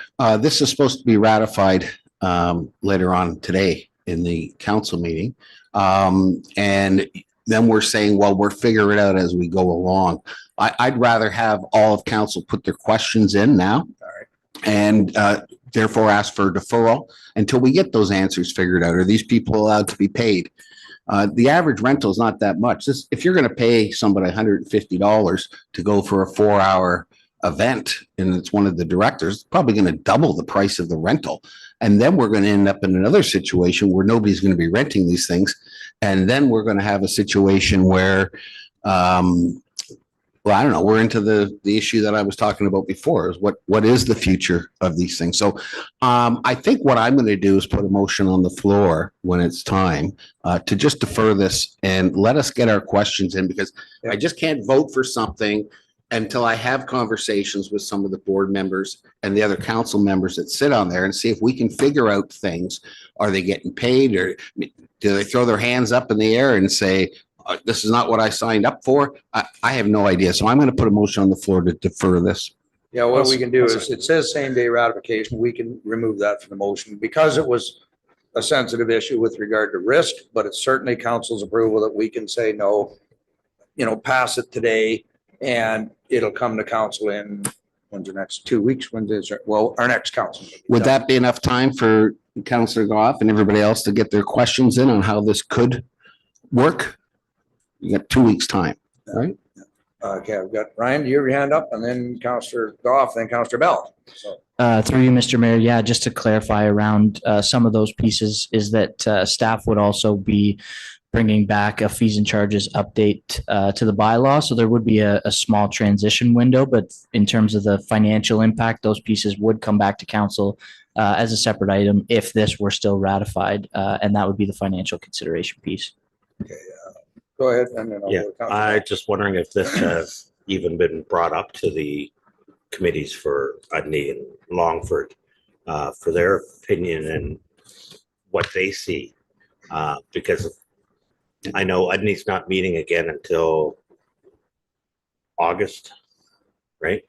So, in same way, I saw this on the agenda. I've had like no more than a 3-minute conversation with some staff that this was coming. And I just haven't had time to deal with, I didn't know the matter. Now I can deal with what we actually have to do to make sure we continue to support these community centers, unless we go to step B and we figure out we're going to combine them or do something else in order to reduce the financial risk and the financial costs of keeping these open. Because I think we're in the hole overall. Go ahead, Ms. Wilson. Yeah, I think it's important. I think it's definitely important to engage with those groups and speak to them and see, the number of rentals that they're seeing. We were able to confirm with Udney, some of the rentals that they have coming out. We weren't able to confirm with Longford. I know what we have at the Ramara Center. So I think it's important to really evaluate that information. But ultimately, this is being brought forward because there's a risk here with not having these event staff, with not having these building staff, and that's why it's here today. So it's something that we do need to address. We can definitely take the time and speak with those groups, but it is something that needs to be addressed either way. Councillor Bell. Thank you. So I'm in agreement with a lot of what's just been said, only my approach to it is a little bit larger. The community centers are not just comprised of the people who sit on the boards, or they're not just comprised of those direct groups using the community centers. So you do also have groups like your Lions and the Historical Society. There could be other youth groups or whoever it is that wants to use the community centers. So this kind of engagement needs to be done with our communities. Again, we can't be doing governance to people. We're supposed to be doing it with them. So I had multiple concerns when I read this report. The same day ratification sounds like we're taking that off the table. So that's definitely one of them. But we also have this massive report coming back. We're still sitting, and I've said openly, I have an ombudsman investigation open because we still have not released the AODA reports from 2024. It's a lengthy investigation, clearly. The last one took a long time too, but I have concerns that we have not reported on AODA compliance. We don't have the reports that talk about the future of the community centers. This is coming as a surprise. I would hazard to say that most of the people out there don't even know that this is happening right now. And they may be planning their wedding or their anniversary or whatever, and they have no idea that this is, there's a risk here that they may not have a community center to go to. This is not a small decision. directly impacts on the lives of Ramirez families. These community centers are one of the few things that we still have. And until we know their future, this is, I think, preemptive. I understand the risk very well, and I understand financials around risk, but we've been operating them for since amalgamation without these pieces in place. So I don't think that there's any need to rush this through today. I think a lot more engagement needs to be done. And I also think a policy needs to come back. So right here, I'm just reading changes to fees and charges, like financial, that's great. But the policy speaks to how we're going to treat Ramirez families. And I think that's another thing that needs to come back, a properly structured policy that explains to people the use of the community centers. So it isn't just about the risk, it's about an entire package that would need to come back, that would need to speak to the future of the community centers and our communities. Well, I think the policy would be the fees bylaw that you're looking at, correct, Ms. Wilson? That's what we're looking to do. We will be working with community center boards, and that's why I agree with the not ratifying it today. Give time to work with those community center boards, but we won't be going out to the people that rent the hall. They will have to adhere to whatever policy we come to agreement with the community center boards that run the hall and us as the owners of the hall and the insurance company that insures the halls. And that's where the risk factor is here, right?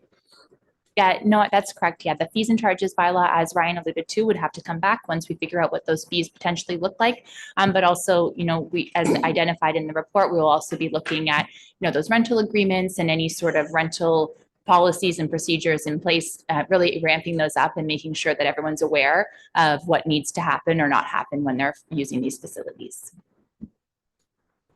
Any other questions? So I'd still like to do the deferral for the whole thing, come back to committee of the whole to discuss. I've got to figure out how this is going to work in the community center. And we might even be in more danger if we say that we're going to have these policies in place and then we don't have anybody there. And I have to look into some liquor licenses and stuff and how that works. So I'd like to defer this whole thing. Defer to a future committee of the whole? Yes. Rebecca, I see your hand up. So just to the chair for clarification on the process. So the committee of the whole report could be postponed to a future date. Our next regular council meeting is July 13th. So if you were to keep the motion as is and just defer the report to the July 13th meeting, that's an option. Or if you'd like some outcome associated with the deferral, we could do that as well.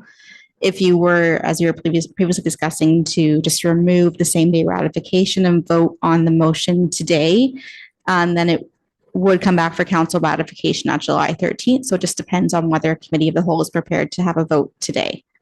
I think what you're looking for and what I'm hearing is defer it and get it to the community center boards themselves for their feedback prior to council moving forward. And we won't have any board meetings until after the 13th anyways, because it's the second Tuesday. Well, that's what I mean. They may have to call a special meeting. I mean, this is something that we are at risk here. So, I mean, we can defer it to the next committee of the whole. I don't know if that's long enough. Are you suggesting we need further? Why, sorry, Mr. Mayor, but where are we at risk right now? We haven't got any notice from the insurance company other than we should be doing better. They haven't told us that we won't be covered if this doesn't go into place. They may want to, I mean, we don't know, but as far as I know, we're totally covered right now, even without it being staffed. So we could bring it either, if we don't bring it on the 13th, then it would be August 13th would be our, July 13th or August 10th would be the future committee of the whole. Ryan. Yeah, through you, Mr. Mayor. There's just understanding the conversation, then my recommendation would be to potentially consider the alternative motion in the interim until that consultation takes place. And the reason being is in response to Councillor Snutch's question, and that's that this has been brought to our attention as staff, and a non-action is a little bit is more inherently risky with respect to insurance coverage and liability. So there is that gap is a little bit more problematic. All right. So you would suggest the alternative and then this report come back. I'm here in August. There's a whole bunch of alternatives here, isn't there? Oh, no, sorry. It's all tied into one. Okay. looking for something, before I put a motion on the floor, the alternative, is that what I'm seeing around the table here? Because when I put the motion on the floor, Yeah, I think I we didn't would council. defer, and the alternative allows you to carry on with some of the work. Yeah, Ryan, go ahead. Through you, Mr. Mayor. Yeah, I think that the alternative would still potentially, and it's to council, but be amended with respect to the clear direction that unsupervised or unstaffed continue. That could be amended until such time as, or some piece like that, so that it wouldn't have to be a council reconsideration motion. But at least that would give staff the ability in the township, there'd be a township record of the fact that we've turned our minds to this and we're implementing some risk mitigation measures. Perfect. So Rebecca, do you have that? I think that's what I'm hearing around the table. So Not me. no, we're going to continue the way we are, but staff are going to research mitigation measures, which will include meeting with those, but we need to tell the insurance company we're at least looking at it, right? Can I get 2 minutes just to read the alternatives? Sure. A lot of people. Well, I'm going to get Rebecca to put it up on the board here in a minute, because there are a few changes you just suggested there, Ryan, was that we continue where I think before it said no. So it will say we continue to absorb that risk until such time as the report comes back and we've had time to meet. And my suggestion would be it come back August 10th. Committee of the whole. That gives time for the boards to discuss it at their next regular meeting. So I'll wait till Rebecca drafts something like that up, which is kind of why I didn't put the original motion on the floor, because I knew this was going to be a hot one. So through the chair, we do have the alternative motion that's included in the report, which I can read, and I've added at this time for the unsupervised after-hour rental of township-owned facilities. If you'd like that to be more specific to when that would come back, we could include that, or it could, this motion could be dealt with on the alternatives, and then a further report could be brought back by staff once they've done that work. Right. That would work, I guess, as well, because it's going to mean reaching out to those community center boards, correct? Two hands here, Councillor Snodge, Councillor Goff. Ryan, the second and that in the alternative says to the authority to implement all other enhanced risk management practices. Are we referring to only ones that are listed in the previous? Oh, Dave, you need your mic. Yeah. Previous in this memo, or what are all the others? What are they? Or are they all included in the report up above? Through you, Mr. Mayor, they're not specifically tied to those. Those are the recommendations that we've received from our risk manager in an initial conversation. And so those are things that we would likely consider implementing at this time. But it's not specifically tied to those. If we're able to have further conversations, and there may be a risk management mechanisms that are recommended in addition to that, but that keeps in place the rentals in unstaffed or unsupervised situations until such time as council reconsiders this. Councillor Goff? The last and that is that it's referred and ratified today. Well, that, I think we've agreed. And we've agreed that we're gonna. Well, actually, we could ratify it today if we pass the alternate, because then they can carry on scheduling those meetings with the community centers. Because the alternate is not implementing the fee and structure now, it's doing more research on it with those community centers and continuing to rent with them being unmanaged at this time. So carry on as we're going, do some risk management. If we happen to find, could be an outside light bulb burnt out or something, other risk that we'll deal with. And at the same time, staff will work with the community center boards and then bring I back have a hard time, recommendations. and I think Councillor Snutch has a hard time with implementing enhanced risk management when we don't know what that's going to be. Okay. Yeah. And if we Do you have an example maybe, Ryan, that you could give us, and then I'll. Through you, Mr. Mayor, I think the recommendations that are apologies, the bullet points that are in the report would be our absolute starting point. And we just don't know what we don't know in terms of if there are additional recommendations as we continue to speak with our risk manager. But these are the obvious ones and the ones that we would undertake if that alternate was passed. Like emergency protocols is one of them. Okay. Yeah. But we might finish all that and just figure out that there's no point renting these out anymore. There's just too much of a hassle. So don't you want to look at the whole picture before we start picking it apart bit by bit and bit? So it's harder and harder for people to manage when we go through all that program and in 6 months, they're closed for rentals. Right. Through you, Mr. Mayor. Yeah, certainly don't want to speak on the merits of kind of that broader question, and it's an important one, and we'll come back to council as part of those other two pieces that are underway. But it's that interim period does still have some risk and potential liability exposure for the township. So I think just considering that in the interim period while those broader reviews are underway, it's still potential important consideration. I got Counselor Bell, and then I'll come back to Counselor Goff. Anybody over here? So, no, we're good. All right, Counselor Bell. Thank you. And I'm just going to say again, a fees and charges schedule is not a policy. So we still haven't talked about what's the policy. So I've loosely heard, and that's going to end up just being language around a table. Oh, well, a particular committee member might be considered an employee, but we don't have a policy. So that leaves us the community centers won't understand what the governance structure looks like. So there has to be a policy that says who has to be there in the event of a rental, when they have to be there, what are their duties while they're there, what do they do if something goes wrong, who do they report it to, and so on. So this can't just be a fees and charges change. There has to be a policy that Correct. Speaks to this. So Correct. we still don't have that here. I was just told that we don't need a policy. So I need to understand what I'm voting for, because I'm not voting for just willy-nilly. Well, okay, the volunteers are already covered under our insurance. That's already in place. And they are considered employees, even though they're not employees. They're covered under our insurance and they're appointed to manage the hall. So that we already know. But yes, of course, there'll be the new policy may be, you cannot rent the hall out. And I'm not saying this is what it's going to be. You cannot rent the hall out unless a volunteer or staff member is present at all times. Or the council may decide, you know what, we're going to eat the risk and take our chances, and we have to end up paying a premium on our insurance. That'll be a decision of council when the report all comes back. Because like you said, Councillor Snutch, we don't want to make it that these halls are unaffordable or unattainable. At the same time, we have to be aware of the risk that we're accepting, but we need the report to tell us that, and council, and or may come down to a premium paid on our insurance so that these halls can be available without volunteers. So that's all got to come back when the information is done and is presented for us, and the council will have to make a decision going forward.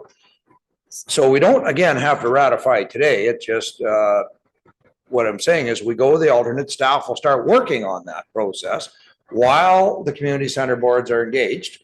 And then it'll all come back to us in August. I'm just saying August 10th. Do we need to set a hard date? I'm looking at CO Jackson. I'll get you a CO Jackson. Do we need to set a hard date, or it'll just come back at a future? Because you may take a little longer, but we're working towards the date.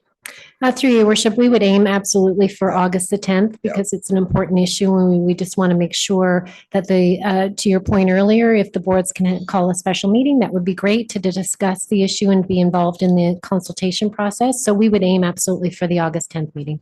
Okay, Councillor Bell, Councillor Goff, and then. Thank you. So I guess I'll just specifically ask the question because it is council's job to set policy. So when this comes back, will the policy be coming back with it so council can evaluate the policy? Ms. Wilson.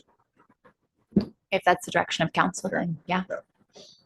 We'll all be part and parcel, I think. But if we don't ratify it today, then staff can't reach out because it won't be official till next week, and that shortens the window of meeting with community center boards. So because it's not official until we ratify it through council. Maybe Rebecca can help me out here. So through the chair, yes. So the way that the agenda process works is that committee of the whole makes a recommendation to council, but the actual recommendation is not in effect until council ratifies it. Right. So if it's not ratified today, then it would be forwarded to the next meeting, which is July 13th for council ratification, at which time, if that was successful and it was ratified, staff could begin taking action on the direction and include it in the motion. Which would only give 3 weeks to meet with the community center. Why don't we ratify it today, and then staff can organize those meetings with the community center? That's why we're going with the alternative. We're going to carry on renting the halls out the way it is. We want staff to engage and start working towards that goal. Councillor Goff. Ryan, does our risk manager actually understand our communities and our community centers? Because what goes on in Udney or Longford is a lot different than what goes on in Bradford. Right? Well, where they have full-time staff on. And the just situations that could arise in a bigger urban Right. center compared to what might go on in that. Through you, Mr. Mayor, we have done some benchmarking prior to the preparation of this report as well. And I will just say that the risk managers engaged with a number of municipalities include in the county of Simcoe, including some that are more our size and character as well. So there's those two pieces, but we have done some benchmarking as well. This may end up like the farmer's market where we continue to pay the cost, the extra cost so that they carry on. And so I'll get the amendment up on the board and then we'll see any questions on the amendment. And yes, Councillor Bell. Thank you. Sorry, Not the amendment, the alternative. No, Sorry. but just to what you just said, as far as whether council would determine to pay the higher cost of insurance. So earlier, you also said, oh no, we're only going to ask the boards, but not the rest of the community. So actually, it would be up to all of Ramara's families. If they value the community centers, then they may want to pay the higher insurance so that they can rent community centers. So I don't think this engagement is only about Edney's board or Longford's board. This is about Ramara's families and the community centers they may want to have their wedding at. So I think the engagement is broader, or unless council is willing to just make the decision that we're going to increase or willing to accept the increase. Like, I just think this conversation is, I don't even know how much we're talking about. So are the numbers in the report? Did I miss them? No, we have to see the Yeah, report. so We have to I- wait for the report to come back. So I'll get the amendment on the screen. Sorry, I keep saying amendment, the alternate. So through the chair, I also have added to the alternate just some of the discussion that was in my committee. So if you do see anything you'd like different with this, please let me know. That report CS 1826 regarding township-owned facilities after hour rental risk considerations be received, and that council direct staff to continue unstaffed and or unsupervised after hour rental of township-owned facilities until such time as staff report back to council on consultation and further impacts associated with staffing, including a policy on community center facility rentals. And that staff be delegated authority to implement all other enhanced risk management practices considered necessary to support risk mitigation respecting facility rentals. And that any additional costs associated with implementing enhanced risk mitigation measures be borne by the renter. And that if any additional costs are to be borne by renters, staff be directed to prepare a fees and charges bylaw update to reflect full cost recovery for council adoption. And that staff be directed to communicate those requirements to all affected interest holders and ensure compliance. And that report CS 1826 be referred to the June 22nd, 2026 council agenda for same day ratification. I would delete where it says be borne by the rental because we haven't got that cost yet, and that's predisposing the decision we're going to make. So I would remove that one sentence where it said that additional costs be borne by the renter until such time as it comes back to council and we see what that costs. So could I have that sentence removed? It'll be the township paying it in the meantime while we do these studies, list as we are now. So the rental agreement is still in place the way it exists now until this report comes back, and then we have a full overview of how we want to proceed. Last question.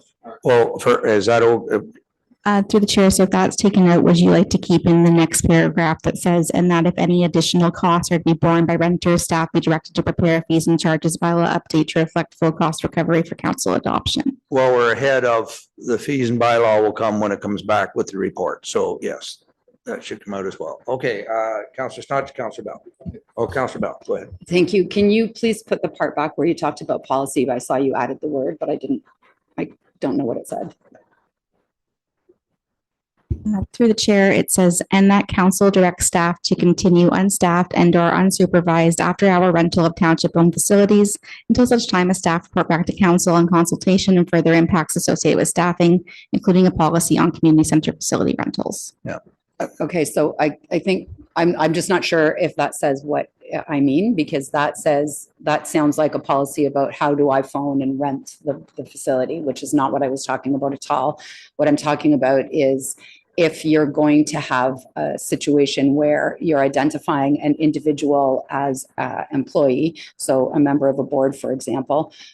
We also just talked about, I think Councillor Goff said, well, what if the person got there, checked it, and then came back 4 hours later or whatever?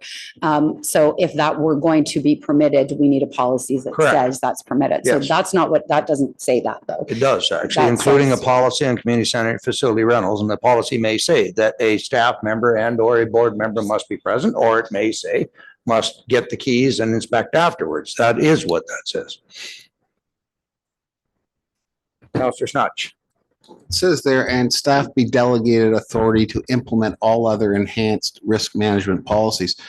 That's not what I want. I want them to come back to us so we approve if we want to put those extra risk management things in place. That's why I was looking for an example, like we may find something that needs to be repaired. Is that not what you're looking at with the risk manager? May need better lighting or something? What are you assuming by that? Through you, Mr. Mayor, that would be with respect to facility rentals themselves, based on the conversation with our risk manager, and the bullets identified in the report. So these would be requests the insurance is making right now? Recommendations, yes. So just for clarity, because I want to understand as well. So what you're saying is the risk manager is saying, before you can rent the facility, somebody has to go make sure all the light bulbs are there or whatever. Is that I just want to know what each piece of the motion is trying to say, because I still don't think the policy piece that is written right now says what I'm saying. And it's part of what I think Councillor Snutch is saying as well. Who's going to do things? Who's responsible for what? When do they do them? How soon before the rental? All those kinds of things. Like a policy is not like, how do I phone and rent? We already know that. The policy is, how is this process going to work so that the community centers can be rented by Ramara's families? Ms. Wilson, go ahead, Brittany. Yeah, I would agree. The policy, there's two kind of versions of the policy that states what that rental is going to look like and how it's going to be rented. And then also the version for us as staff, how that's going to work. So there are two versions of the policy, and I think that covers it. I will also, just to clarify, so are we just, I think what council's saying is she would like to just continue status quo, and then we will do the investigation. Right. So the only thing that should be up there is that we will continue to do unstaffed rentals, as everything will remain status quo, with the caveat that we will do the investigation. So there will be no additional measures, like you guys are comfortable Right. with that. And you will report back with the policy suggestions and the costs associated with after meeting with it's the two community center boards. And to a certain point, even, I guess the athlete one really doesn't have a building, they have a playground. So it would be the two community center boards. They still need To have representation? No, We thank don't, you. yeah. Okay, everybody understand that? So put our motion up again.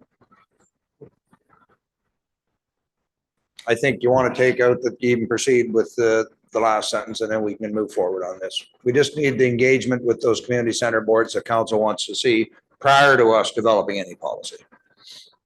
We do entrust these folks to run the community centers, and we need their feedback. And to your point, Councillor Goff, how many times are they rented out during the day that, it isn't feasible to have somebody there? if they are rented during the day, it's usually weekends. Yeah, it's a Saturday, Sunday birthday party, but there might be 2 or 3 of them. You have it for 2 hours, you get out, the next guy comes in.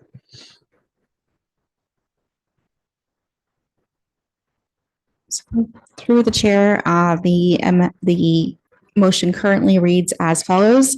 That report CS 1826 regarding township-owned facilities after hour rental risk considerations be received, and that council direct staff to continue unstaffed and/or unsupervised after-hour rental of township-owned facilities until such time as staff report back to council on consultation and further impacts associated with staffing, including a policy on community center facility rentals. And that report CS 1826 be referred to the June 22nd, 2026 council agenda for same-day ratification. Can I have a mover? Councillor Goff, can I have a seconder? Deputy Mayor?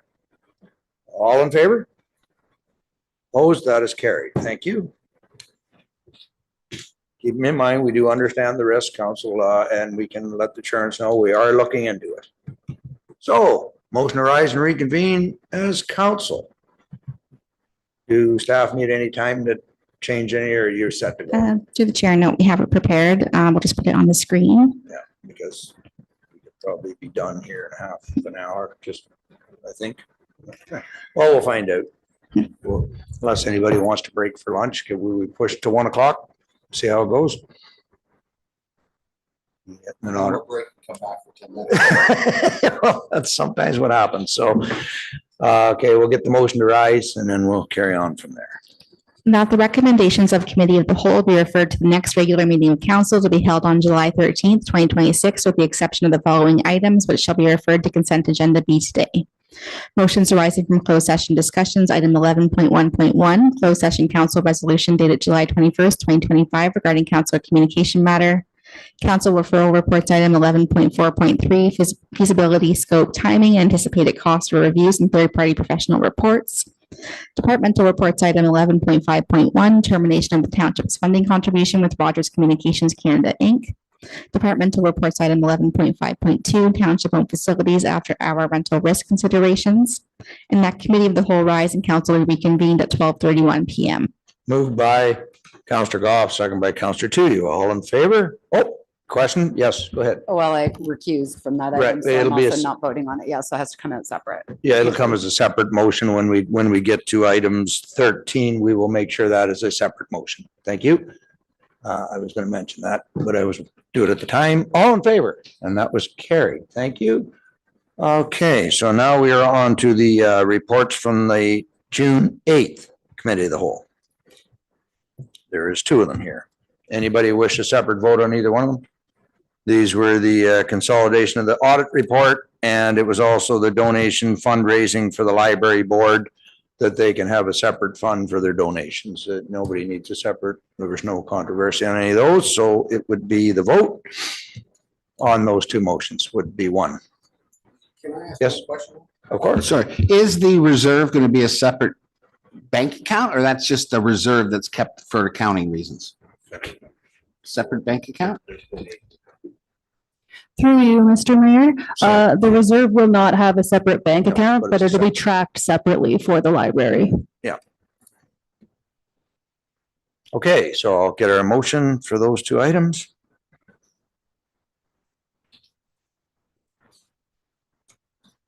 To the chair, that recommendations as set out on consent agenda A, reports from the June 8th, 2026 Committee of the Whole meeting be adopted as presented, including the following items.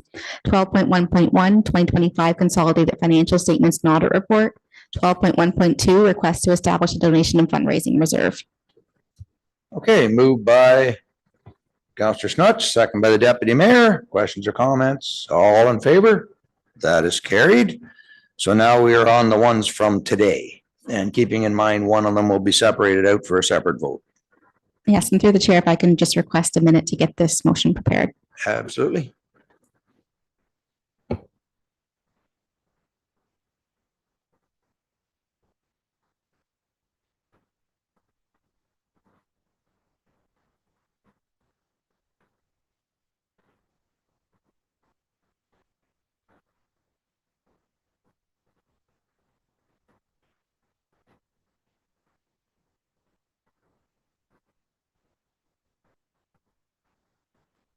Just a question to Counselor Snutch. Do you want a separate vote on the feasibility study? The 200,000 Yes. package? Yes. Sure. All right, we'll pull that one out as well. So we'll do the. So it looks like it's the Rogers, I think was today, and well, that'd be the only one. And the rest of them will be individual, I think. Through the chair, sorry, just to clarify, were you looking for a separate vote on the township-owned facility rentals one as well? Yes. Oh, no, I think we're fine with that one. So the facility one, we just did it. So no, that one's fine. And the, what was the other one?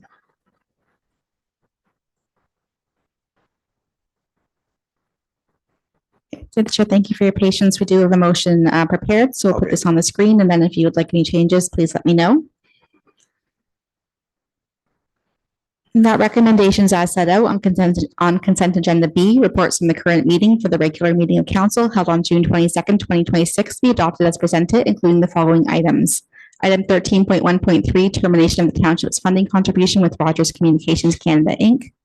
Item 13.1.4, township-owned facilities after hours rental risk considerations. And with the exception of the following items which shall be discussed and voted on individually. Item 13.1.1, closed session council resolution dated July 21st, 2025 regarding council communication matter. Item 13.1.2, feasibility, scope, timing, and anticipated costs for reviews and third-party professional reports. Okay, so the first, it's the Rogers and the insurance one that we're voting on right now. Moved by Counselor Snutch, second by Counselor Tuyu. Everybody's questions, comments, all in favor? That is carried. So now we'll do the other two separately. Whichever order you've got them, Madam Clerk, will be fine. Through the chair, so the first item is 13.1.1, closed session council resolution dated July 21st, 2025 regarding councilor communication matter. The motion is as follows. That report MCO 126 dated June 17th, 2026 regarding closed session council resolution dated July 21st, 2025 regarding councilor communication matter be received. And that the full text of resolution CW 84, 2025 from the July 21st, 2025 council meeting as ratified by resolution CR 198, 2025 become a public document. And that report MCO 126 from the June 22nd, 2026 council meeting become a public document. And that report MCO 126 be referred to the June 22nd, 2026 council agenda for same day ratification. Okay, moved by Deputy Mayor, second by Councillor Tuyu. All in favor? Opposed, if any, and we will mark for the record that Councillor Bell did not vote on that issue. And so now we have the last one, which is the efficiency studies. Yes, so through the chair, this is item 13.1.2, feasibility scope timing and anticipated cost reviews and third-party professional reports. That report AD 1126 regarding feasibility scope timing and anticipated cost reviews and third-party professional reports be received. And that council authorized $200,000 allocated from municipal projects modernization reserve for the following reviews and any required third-party professional reports. A comprehensive assessment and analysis of the township's overall financial systems, internal controls, and fiscal condition, including recommendations to strengthen and optimize these systems over the long term and to inform future financial system modernization, including high-level requirements and readiness considerations for replacement of the township's enterprise resource planning ERP system. A comprehensive financial review of the township's water and wastewater operations, including analysis of funding, sustainability, long-term obligations, and recommendations to support long-term financial viability and affordability for users.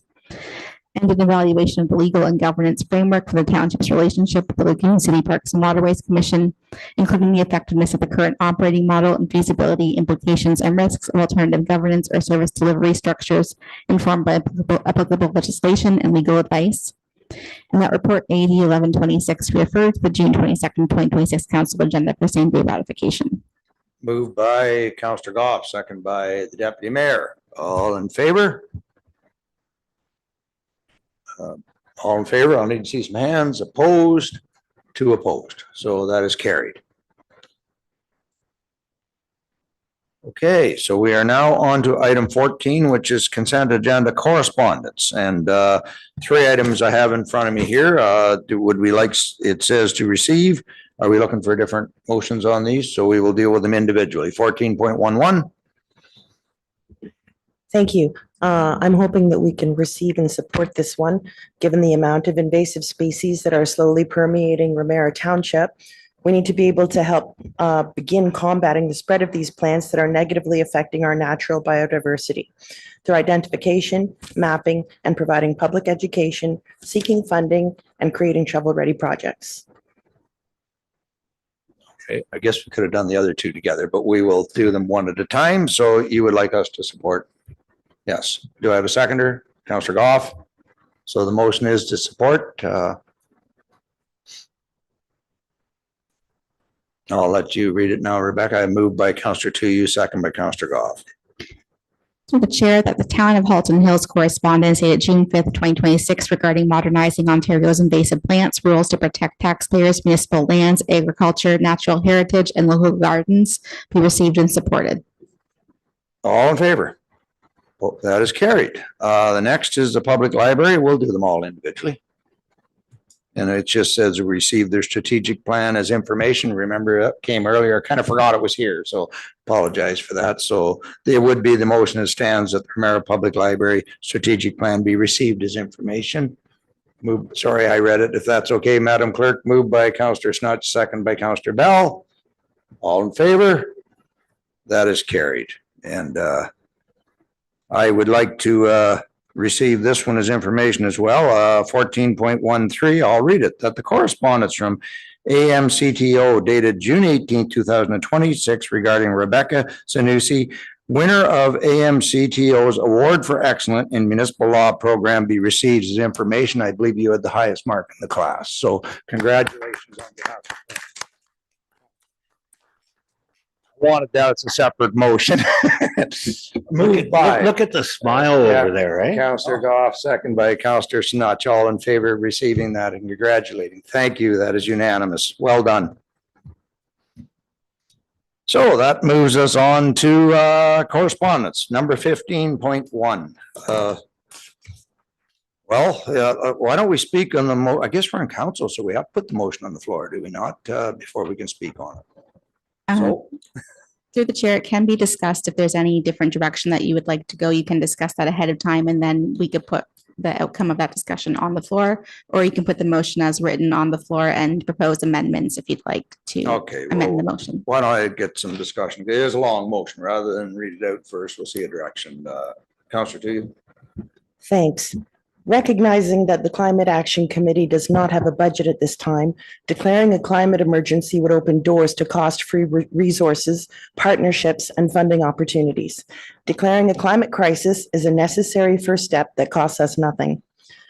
And as a municipality whose economy relies on the health of our natural resources and waterways, it's important that we do what we can to support our residents, our waterways, our lands, and our fellow municipalities in Simcoe County. Barrie, Ennisville, Collingwood, and Wasaga Beach, Penetanguishene, who have all declared, and that we work toward becoming part of the solution.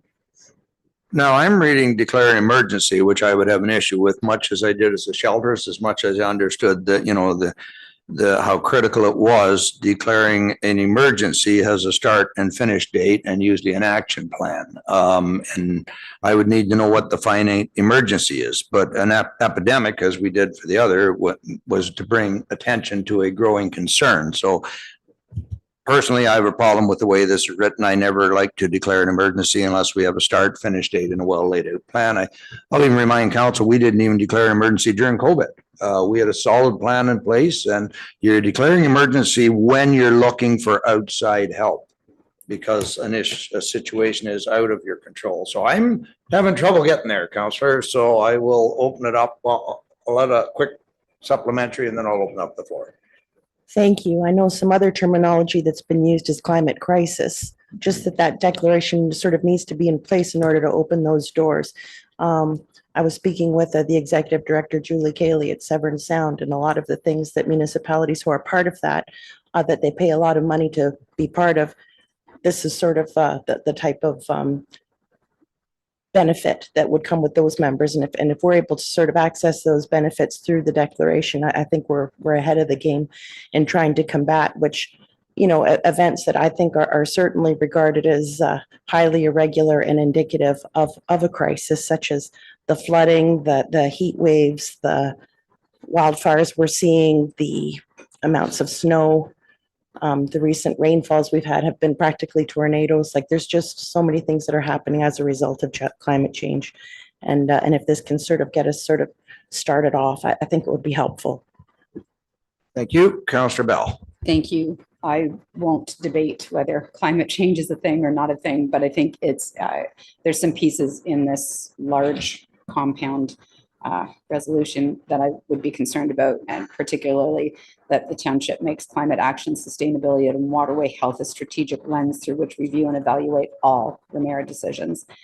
I don't think that a municipality can and should evaluate every decision based on a climate action plan, and especially when I don't actually know what that climate action plan is going to look like. And this feels like something that's being pushed down from particular organizations, which they're welcome to have their way of thinking. But I don't think it's the job of a municipality to stop all movement forward and then evaluate that through a particular lens. If we start doing that, we could start evaluating through multiple lenses. And I would also point out that it is a small portion of, 650 municipalities, yes, but that is a fairly small percentage of municipalities in total.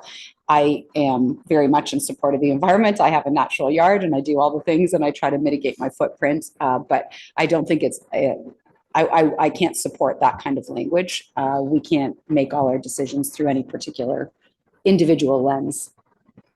Was this a motion that came from the other committees, because it is a very long motion, maybe some clarification? Yes, this was sort of a lot of it was cherry picked from some of the best practices from specifically Collingwood and Innisfil. I know that the mayor there, Lynn Dolan, she recently stepped down after 20 years of leading the committee of the Lake Simcoe Source Protection Committee. And this is the kind of thing, we all share the same lake, so it makes sense that we would all sort of have the same goals. And in terms of the lens, I think it's more about sort of thinking about before every decision, how will this affect the water? That's really sort of all that means. Councillor Snutch. This is directed to the CAO. Do you know, what are the downsides of doing this? I don't see any downsides in here at all. Through you, Your Worship. So council established a climate change action sort of committee a few years back. And I know that by the time it was populated, I think the group's just finally in full operation. And there's certainly some great players on that committee. And so the issue at this stage is this particular resolution has not been sort of vetted by staff where it was circulated to staff for comment and report back to council in terms of the overall impact this type of motion might have. And when I say impact, for example, consulting with the general manager, the statement just with respect to the township makes which statement was it? Basically that the township will evaluate climate change in all the decisions that they make. The point that Councillor Bell just made, that hasn't been vetted by staff in terms of what impact will that have. The mayor's point is a valid point insofar emergency versus perhaps what Councillor Tuyo has indicated, crisis. Perhaps if staff were given the opportunity to evaluate this resolution, we would come back with maybe some recommendations that would ultimately at least provide information to council in terms of how we can implement this type of resolution. And so it's a very lengthy resolution and through you, Your Worship, to Councillor Snutch, insofar it has not been fully evaluated by all the staff at the township in terms of the impact. That would be my one concern. I would certainly want to see an evaluation if I were to support it at all. But, when I look at, a climate emergency, so I'm trying to think, yes, climate change, it's real, absolutely. But how is it affecting Ramara? And is it an emergency to us? Yeah, we had flooding this year, but the flooding this year wasn't as bad as it was in 2008. Like we've had flooding for years and years and years at Lake St. John. It is a chronic problem. Climate change hasn't caused that. I look at the amount of snow we get last winter, and that's the kind of snows we used to have when we were in our teens. So that hasn't changed. So, and we have the equipment to remove that snow. And so I'm trying to see how it affects us in our daily operations. And I don't see where we've fallen behind. I know the flood was critical. At one time, Airport Road was not passable. We've repaired that now, so that even with the flood this year, we've improved. So I'm trying to see. So I'm really struggling with it. But let me go to Councillor Bell, I think, and then I'll come back down the table. Thank you. Yeah, and like I said, I don't really want to get into the theories of climate change or whatever, but to make the statement that there is a climate emergency, I need to know who said so, and I need the data that supports that there is a climate emergency. We know that climate changes, but we also have gone through that in the formation of the earth and ice ages and all the things that have happened. So I don't know that the language that's stating there is a climate emergency is also language I can support. I need to know who said so and how it affects us precisely as the mayor just said. So I will not be able to support this the way that it is at all. I would need a lot more grounding. And I mean, if it's a particular lobby who is saying it's a climate emergency, then I can't support that. So I need a lot more information. Well, yeah, I'm looking for the climate emergency in Ramara. If it's a world one, that's not within our jurisdiction. It's Ramara. If we're going to declare an emergency in Ramara, I need to know what the emergency is. But I mean, I'm not even sure if I would send it to staff, but let's see how the debate goes. Councillor Snodgrass, I'll go to golf. I'll come right down the table if that's okay. Dave, Councillor Golf, then Councillor Snodgrass. Thank you, Mr. Mayor. I know we're getting held up on the, whether it's an emergency or a crisis. And I don't know how changing that wording from emergency to a crisis is going to affect any sort of funding opportunities that Councillor Tuyu had brought up. I don't know if she has an answer to that, or whether I would like to see how it affects our municipality as a whole through staff. Report. Councillor Snodgrass. I was just going to respond, Mr. Mayor, to one of the things you said about how it's affecting us. Well, I think it's been 4 years now, maybe only 3, about the Phragmites that are growing crazily wild all through the township. We've applied for funding like 3 times, and I think we've been not in a position to get that funding. So I'm in 100% in favor of what Dana wants to do. I just think if we might be able to make it even better, if Councillor Tuyu is to sit down with staff and define this so we actually know what happens, how is the climate committee going to interface with decisions that are made by council? And I just don't know how that works. Do they just put up their hand and say, well, don't forget about the turtles, or do they? I mean, there should be considerations. It doesn't mean that it should be accepted all the time. So I'm just wondering, Dana, maybe you can comment. Do you think it's worth sitting down with staff so they have an understanding of exactly what you're trying to achieve here? I will go to Councillor Tuyu, and then I think the Deputy Mayor, do you have your hand up? Yes, go ahead, Councillor. Thanks. Yeah, I think that would absolutely be worthwhile. Like I said, our committee has no budget or really a staff. I mean, we have our clerks as there as staff to, help with the actual meetings. But as far as having, staff expertise in terms of what's possible from an infrastructure and that type of thing standpoint, it would be very beneficial, I think, to talk to staff about what's actually possible. And how do they know, let you know there's an issue? An issue in the township that you're going to have to offer your comments on, because you said you want to be involved in those decisions, right? So how do you get that information before the decision's already been made by a certain group?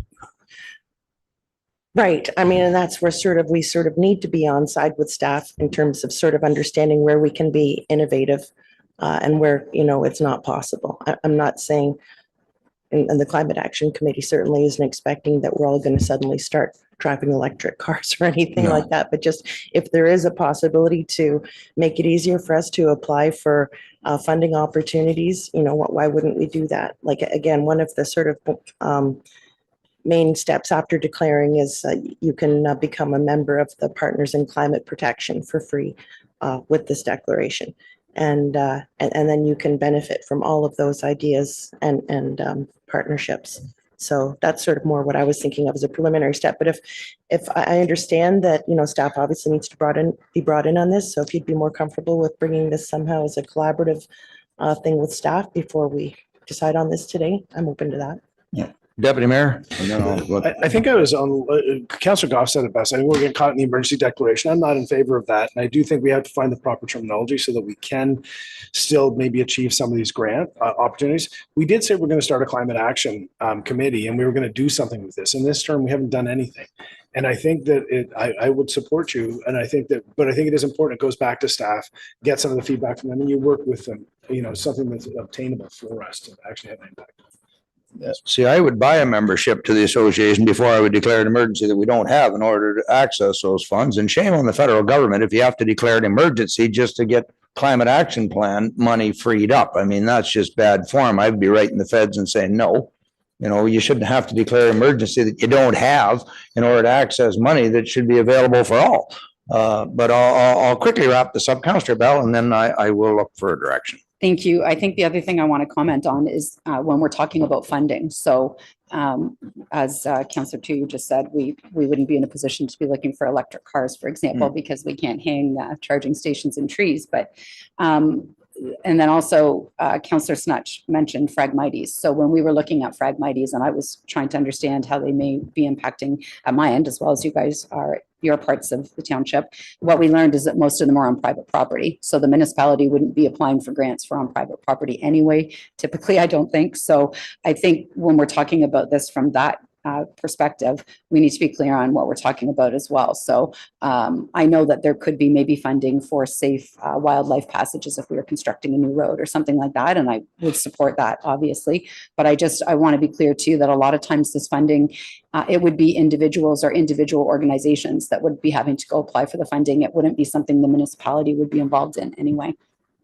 Okay, so I will look for direction. I don't think the notice of motion will fly as it is. So I think at the very least, you'd need a staff report. And you're correct on the Phragmites too. I think they're two separate issues. One's an invasive species that somebody inadvertently brought here, and the other is temperature change and severe weather patterns. So do you have a suggestion for us, Councillor Tuyu? Okay, rather than let this just die, I'd like to do something with staff, then working towards bringing something forward that's, a little more Defer for a staff report. Yeah. Okay, perfect. I'm looking at Are you Rebecca able to here. capture that? Through the chair, if you'll just give me a moment, I will draft a motion for your consideration. Does anyone know how many municipalities are in Canada? 444 in Ontario. I have no idea how many are in Canada. No. 5,162 incorporated municipalities, so about 12.59% would have signed off. And that wouldn't count the major cities. I don't think they're classified, or does it? No, I'm just looking at from census, 5,162 incorporated municipalities. So yeah, it may not actually be including major cities. The large cities. Trees have rights. They're here. Okay, what do we have for a motion, Rebecca?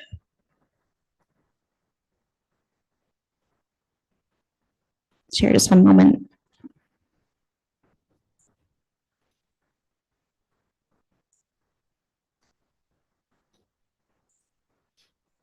Through the chair, thank you for your patience. We're just going to put this on the screen.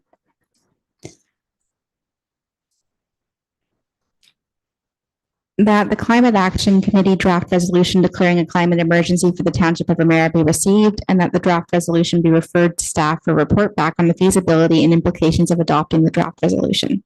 Okay, moved by Councillor Tuyu, second by Councillor Goff. All in favor? Opposed? That is carried. Thank you. 15.2 is another motion from the Climate Action Committee.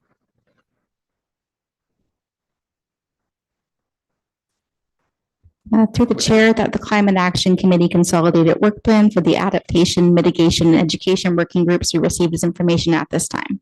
Can I have a mover and a seconder put it on the floor? Moved by the Deputy Mayor, second by Councillor Tuyu. Any comments on the work plan? Where? 15.2, no, on the work plan for the Climate Action Committee. No, you're one ahead of us. We're back one, 15.2, and it's just the work plan for the Climate Action Committee. If there's no other concerns, Councillor Bell. Thank you. Just some clarifications. I don't really know how this is all going to play out as we move forward, but I read things like recommend that the township explore the potential to participate in ICLEI. And so those recommendations, I am asking, I guess, are they, if the committee takes that to now this staff meeting or regular staff meetings, is this going to come to council in the form of a report before we're asked to make any kind of movement forward? I'm seeing, okay, CEO Jackson. Yep. Through you, your worship, I'll start, and then certainly if the clerk has anything further to add. Yes, I would believe at this point in time, you are simply receiving this as information at this time. And so if there are actions that have specific requests, for example, the number one action is to recommend that the Township of Ramara identify at least one staff member. Well, as to participate on a climate change exchange.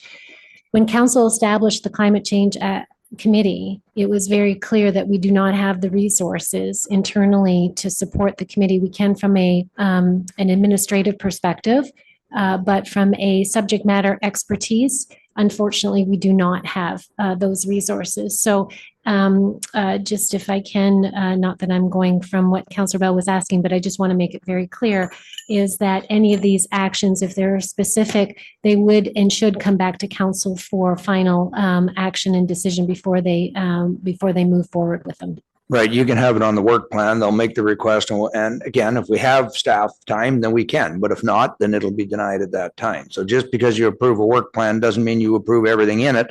If there's request or budget items, it always has to come back for approval, correct? If I can, we're not really approving the work plan, Your Worship, we're receiving it. Receiving it, Yeah. yes. Yeah, and it'll have to come for approvals. Go ahead. Thank you. Yeah, so I think that's partially what I'm actually getting toward, is that if we were going to, if the Climate Action Committee is going to make a recommendation that we join ICLEI, for example, then I would never do that without a staff report. So I guess I'm trying to understand how this is all going to play out, because obviously if there's no staff member, then there's going to be some gaps in how this might work. So yeah, thank you. Well, you know, you blow it up to 200% and I can still barely read it, but okay, Counselor, to you. Thank you. Yeah, and sorry about the fine print in the spreadsheet there. There's a lot of good ideas and not much space on these computers. But yeah, this is basically just a memo to show council what the Climate Action Committee has been doing in putting our work plan together. We're very lucky to have this incredible caliber of volunteers willing to share their education and understanding of policy to come up with provincial policy, to come up with appropriate and achievable goals. So yeah, and obviously just speaking to the questions that have come up, every single thing that's in there would have to come forward. So did I have a mover and a seconder, Rebecca? I can't remember. The chair, yes, it was moved by the deputy mayor and seconded by Councillor Tuyu. So all in favor of receiving? That is carried. Thank you. And now 15.3, which is the one I see your screen is open to, Councillor Snudge. So the recommended motion, I will get it read, please. To the chair, that the correspondence dated May 25th, 2026 from Amrise regarding Amrise Brecken Quarry regulation of hours of operation for pit and quarries be received, and that the Amrise Brecken Quarry be authorized for extended operating hours of 5:30 a.m. to 11 p.m. for the period of May 1st, 2026 to December 31st, 2027, in accordance with bylaw 2023.48 pits and quarries. Okay, can I have a mover and a seconder? Moved by the deputy mayor, second by Councillor Goff. Comments? Councillor Snudge.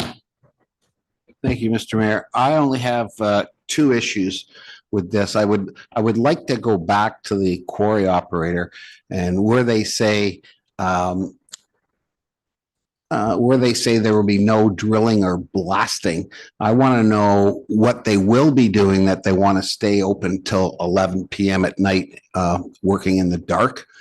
And they're also saying in here that our neighbors were approached regarding our requests. And if the neighbors are all in favor of this, then I see no reason not to approve it, since we've done it. But I'd like to know so many times we get information and it's not real information. How many people are contacted? What was their responses? And then reconsider this again. I just don't know what they're allowed to do on that. What are they doing on the plant that need to be open till 11 o'clock? Councillor Goff, I think you can probably answer some of those. Plant operations is basically they're moving stone, right? Yeah. It's already been blown up and cut to pieces and during the day, and they got to pile it over there. So it's the plant operations. I don't know how many different quarries that we have that do this extended hours in the summertime. There's several. This one has come forward quite often, and we've always approved it, and actually, quite frankly, never seen any complaints. Yeah, I just like to make sure we're doing our job as far as the residents go, and make sure that the residents were reached out to and there isn't any issues. That's all. Councillor Bell, I think I saw your hand up. I was just going to say, it does actually say that it speaks to past years, but it also says in the current that they intend to go and speak with the neighbors. So Right. Well, I think that it's comes already being after done. the horse or before the horse. So on the motion on the floor, Councillor Tuyu. I just had a couple of questions myself. Just, further to what Councillor Snudge was asking, I wasn't sure if crushing was considered one of the plant operations. And also having approached the neighbors, within what kind of radius are they approaching neighbors? Because I'm not really quite sure where this quarry exactly is located, how far away it is from a residential community.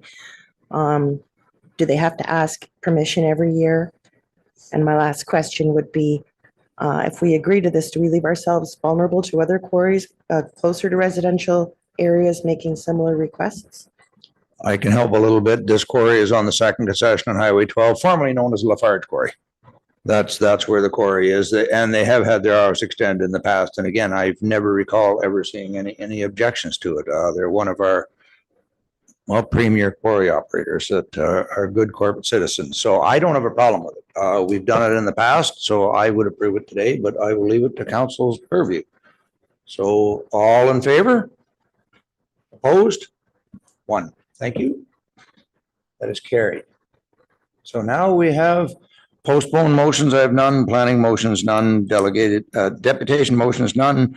Notice of motion. Have one here. Moved by Councillor Snutch, second by Councillor Tuyu. Madam Clerk. Councillor Snutch hereby gives notice that he intends to introduce the following motion at the July 13th, 2026 council meeting. Moved by David Snutch, seconded by Dana Tuyu, that the mayor be authorized on behalf of the council of the Township of Ramara to send correspondence to Transport Canada, the Minister of Transport, Simcoe North MP Adam Chambers, and the Transportation Safety Board of Canada, requesting a review of operational safety as soon as possible during the 2026 summer season for the Lake Country Airways Water Aerodrome location on Rampa Road, including adequacy of flight paths and impacts to recreational water activities such as boating, swimming, and canoeing/kayaking. And that the correspondence also express encouragement for consultation with the local community prior to approving docking sites for water aerodrome locations. And that the Chippewas of Rampa First Nation be copied on the correspondence. And I think, oh, go ahead. You want to speak on the motion first, mover and seconder? Oh, okay. Through the chair, the process for this notice of motion is that it's just heard today and then it will be discussed at the next meeting of July 13th. So it's a two-step process. Yeah, no discussion on a notice motion. Thank you. Except that I want to waive procedure. I want to suspend the meeting rules because I don't want this to be a notice of motion. I want to be able to discuss it today because it's urgent. And I'd like to actually have a discussion now. So I want to make a motion that we suspend the meeting rules and put Councillor Snutch's motion on the floor right now for discussion. It's an emergency motion. So we would look to waive the procedure bylaw and it would require 60%. Is it of total council or 60% of the members present? I think it's total council. Through your worship, if I can ask you to do a quick recess, please, and we'll investigate. We'll and look report up back. the legalities of that. So we will take a quick break, 5 minutes, long enough. So 10 minutes, so 1:15, 1:20. Through the chair, I'll just need a mover and a seconder. Oh, moved by Snutch, second by Bell, that we to take the break. Yeah, that is carried. 1:20, 13:20, I guess.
Are we up and running, Nate, or computer says another minute?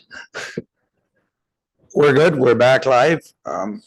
So I guess I can set up a bit, speaking with the clerk and the CAO. Yes, we can waive the procedure bylaw with a 4 vote. I will not support it. I think the procedure bylaw is our governing document that we should really not be trying to waive unless it is an emergency. It's the one that we govern ourselves by, and it weakens the document every time you waive a document. We've got the notice. This is a lobbying effort we want to do, so I don't see this as a time-sensitive emergency. The plane's going to carry on until such time as we reach out and that the feds do their study. So I think we should follow our procedure. There is a notice of motion, but I will entertain if somebody wants to waive the notice requirement and deal with it today, but I'll get the exact wording from the clerk on how to proceed with that. Yes, so through the chair, we can temporarily suspend the meeting rules to deal with the notice in motion that was intended to be introduced at the July 13th, 2026 council meeting to be discussed and voted upon today. It would require a 2/3 majority of members present. So as there are 6 members present, it would require a vote in support of 4 members. So it is 2/3 of the members present. Okay. So you will move that, Yes, please. Councillor, and seconded by Councillor Goff. Again, I stated my reasons why I won't support, including the folks that were here to hear the issue are no longer here. They've gone home. They spoke on it, but they're not here. Councillor Snutch, it's your motion. Yeah, and I also advised. It's your notice of motion. Sorry, it's not. I also advised, we found out really, I sort of knew that this could make this agenda. I got a draft on it Wednesday. Most of the people didn't get to see the public version until Friday. That's why some of the people came in to speak, because that was the only time they had left was under the 1 minute. I know they're planning on doing a full deputation to give us more insight to the low flying planes and safety issues and that. So I'm not sure until we've heard all that information, whether or not we've got enough to put into this. If we could just approve this right now, I don't even know what would go in because the motion hasn't been written. So I guess we should turn it to Goff and Bell to say what's the advantage of doing it without waiting for procedure to follow the way it does. But I mean, at the end run, we know Adam Chambers is taking this to the House of Commons. We know that this is a supplementary letter. Obviously, Mr. Chambers will have more impact than ours. So I don't know. I'm sort of 50-50 on this at the present time. Okay, Councillor Bell, on your motion. Thank you. So the reason I want to move it forward today is actually because of what Councillor Snutch is saying. So yeah, MP Chambers is doing his part from the federal perspective, but municipally we do have jurisdiction. So the zoning, the building requirements, land use planning, all of the around the properties, and to find out how our emergency services engaged. And I know that emergency services engaged with the other airport, really Ramara or whatever. So I think there's all kinds of information that could help us support advocacy that we might need to have about all the different bits and pieces, and I don't specifically know what they all are. So I think what I would say is we can have 2 things going on at the same time. So while the community itself is rallying together, and I know I've spoken to a number of them, and I know they're collecting data about how many planes fly over and when and all that sort of thing. But I also think that we would be able to have some better grounding in what kind of advocacy we can do if we understand where we have any of those kinds of municipal pieces that could come into play. So I would want to, if we could learn that at the same time, I think it would put us in a better position to advocate for those families, because I know they're terrified right now for children in the water especially, but more than that. Okay, seconder, go ahead, Councillor Goff. Just, even in Councillor Snutch's motion, right? It says that we ask for a review of operational safety as soon as possible, right? This is an issue because now it's summertime. People are out there actually enjoying the water, swimming, boating, fishing, kayaking. And with Adam Chambers handing in a petition or whatever, I think we need to be proactive and get our endorsement there as quickly as possible. So we're not, because this is going to come back to council on July 10th or something like that, 13th, just to be heard.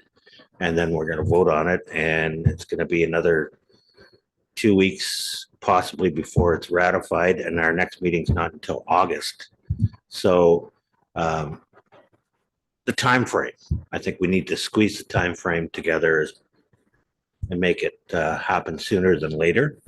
I know what the Brecon Legion. I might have some clerk questions here, just as long as we're talking on why we're doing it now, or not even, I'm getting to know here from my clerk. So go ahead, Gail, and then Rebecca. Through you, Your Worship, if I can, just in terms of clarification, a couple of points.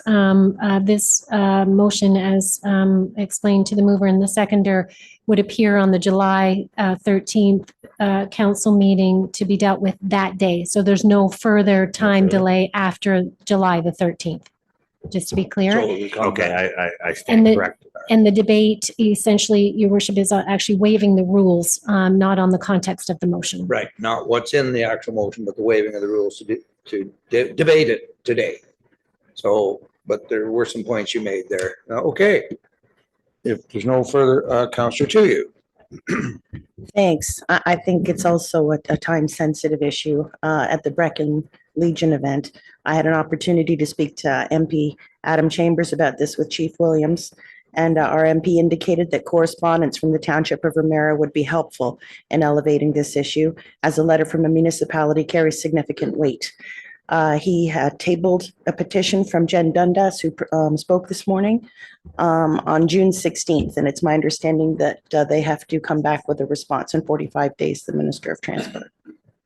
Okay, so on the motion to waive it and discuss it today, all in favor? All opposed?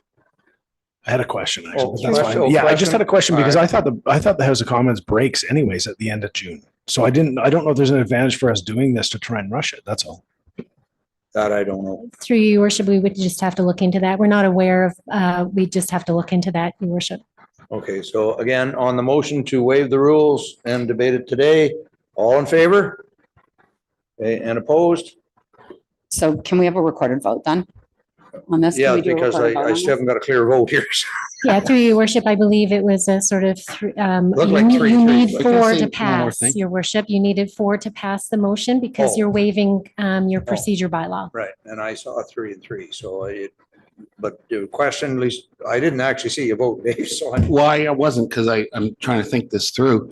I'm being too slow, I guess, but this is one viewpoint too. I mean, there Yeah. could be other, I've heard a lot from the neighbors, but have I heard from the Geneva Park or whatever the place is called now?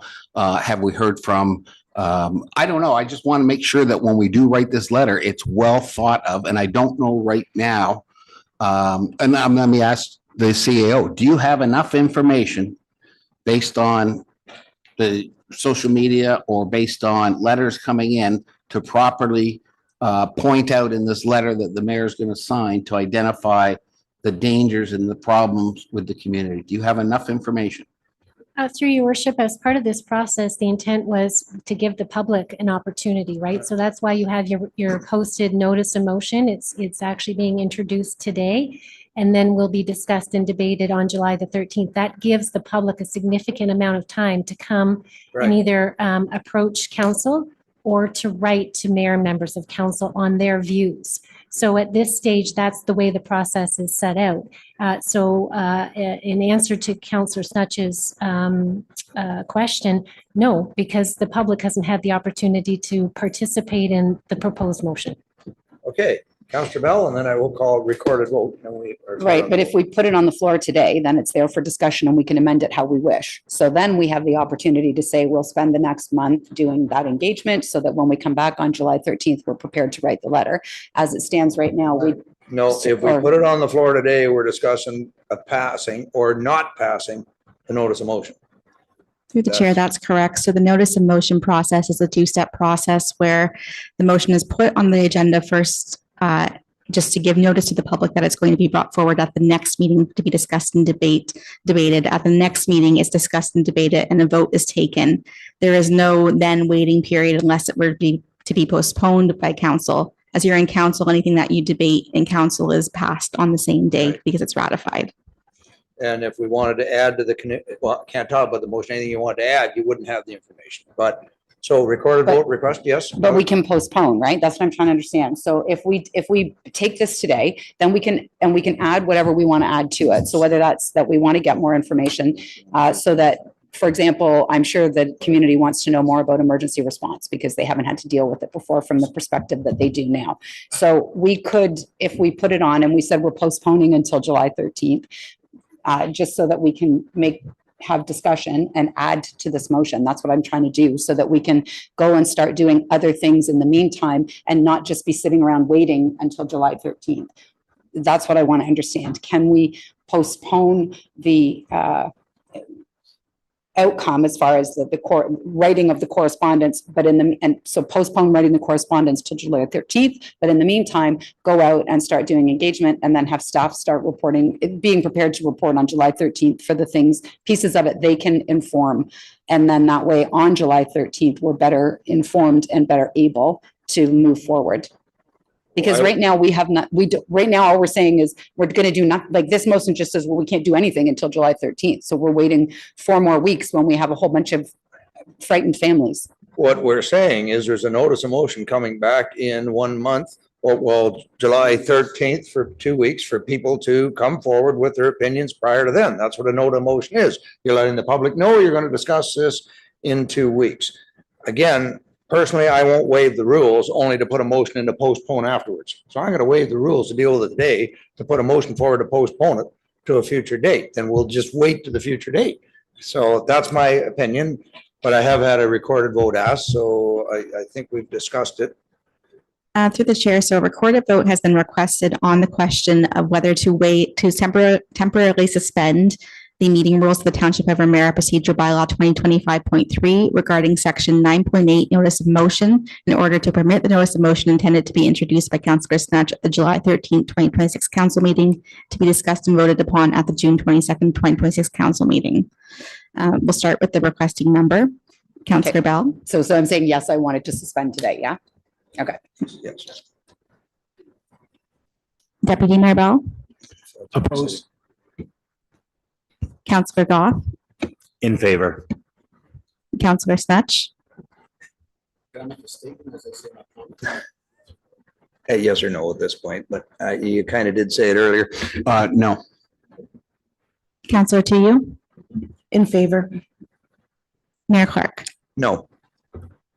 Okay. A 2/3 majority has not been achieved, therefore the motion is defeated. I think you did clarify earlier, you wanted to hear back from the individuals prior to us dealing with it. Well, I think we can do a better job. If we wait 3 weeks and gather the information, we make something really powerful when we send it to the feds, other than we're hearing rumors about what may or, I mean, it's a serious situation, and I thank Councillor Bell for trying to move this forward, but I think we need to present something to them that shows facts. Yeah. I mean, how many how many planes are buzzing antennas like I've heard? I mean, we need more information. And then we can write something that's powerful, make sure the feds understand where we're coming from, and then hopefully they're consider that this is not the best place to have an air. Perfect. So council motions previous given, nope, that'll be this one next week. Inquiry motions, I have none. Confirmation bylaw, Rebecca, please. That bylaw 2026.51 being a bylaw to confirm the proceedings of the council meeting held on the 22nd day of June 2026 be considered read a first, second, and third time and finally pass. Moved by the deputy mayor, second by Councillor Goff. All in favor? That is carried. And lastly, the adjournment. Now the council meeting of the Township of Ramara held on June 22nd, 2026 be adjourned at 1:34 p.m. Moved by Councillor Two, second by Councillor Goff. All in favor? That is carried. Thank you, everybody. It was a long one.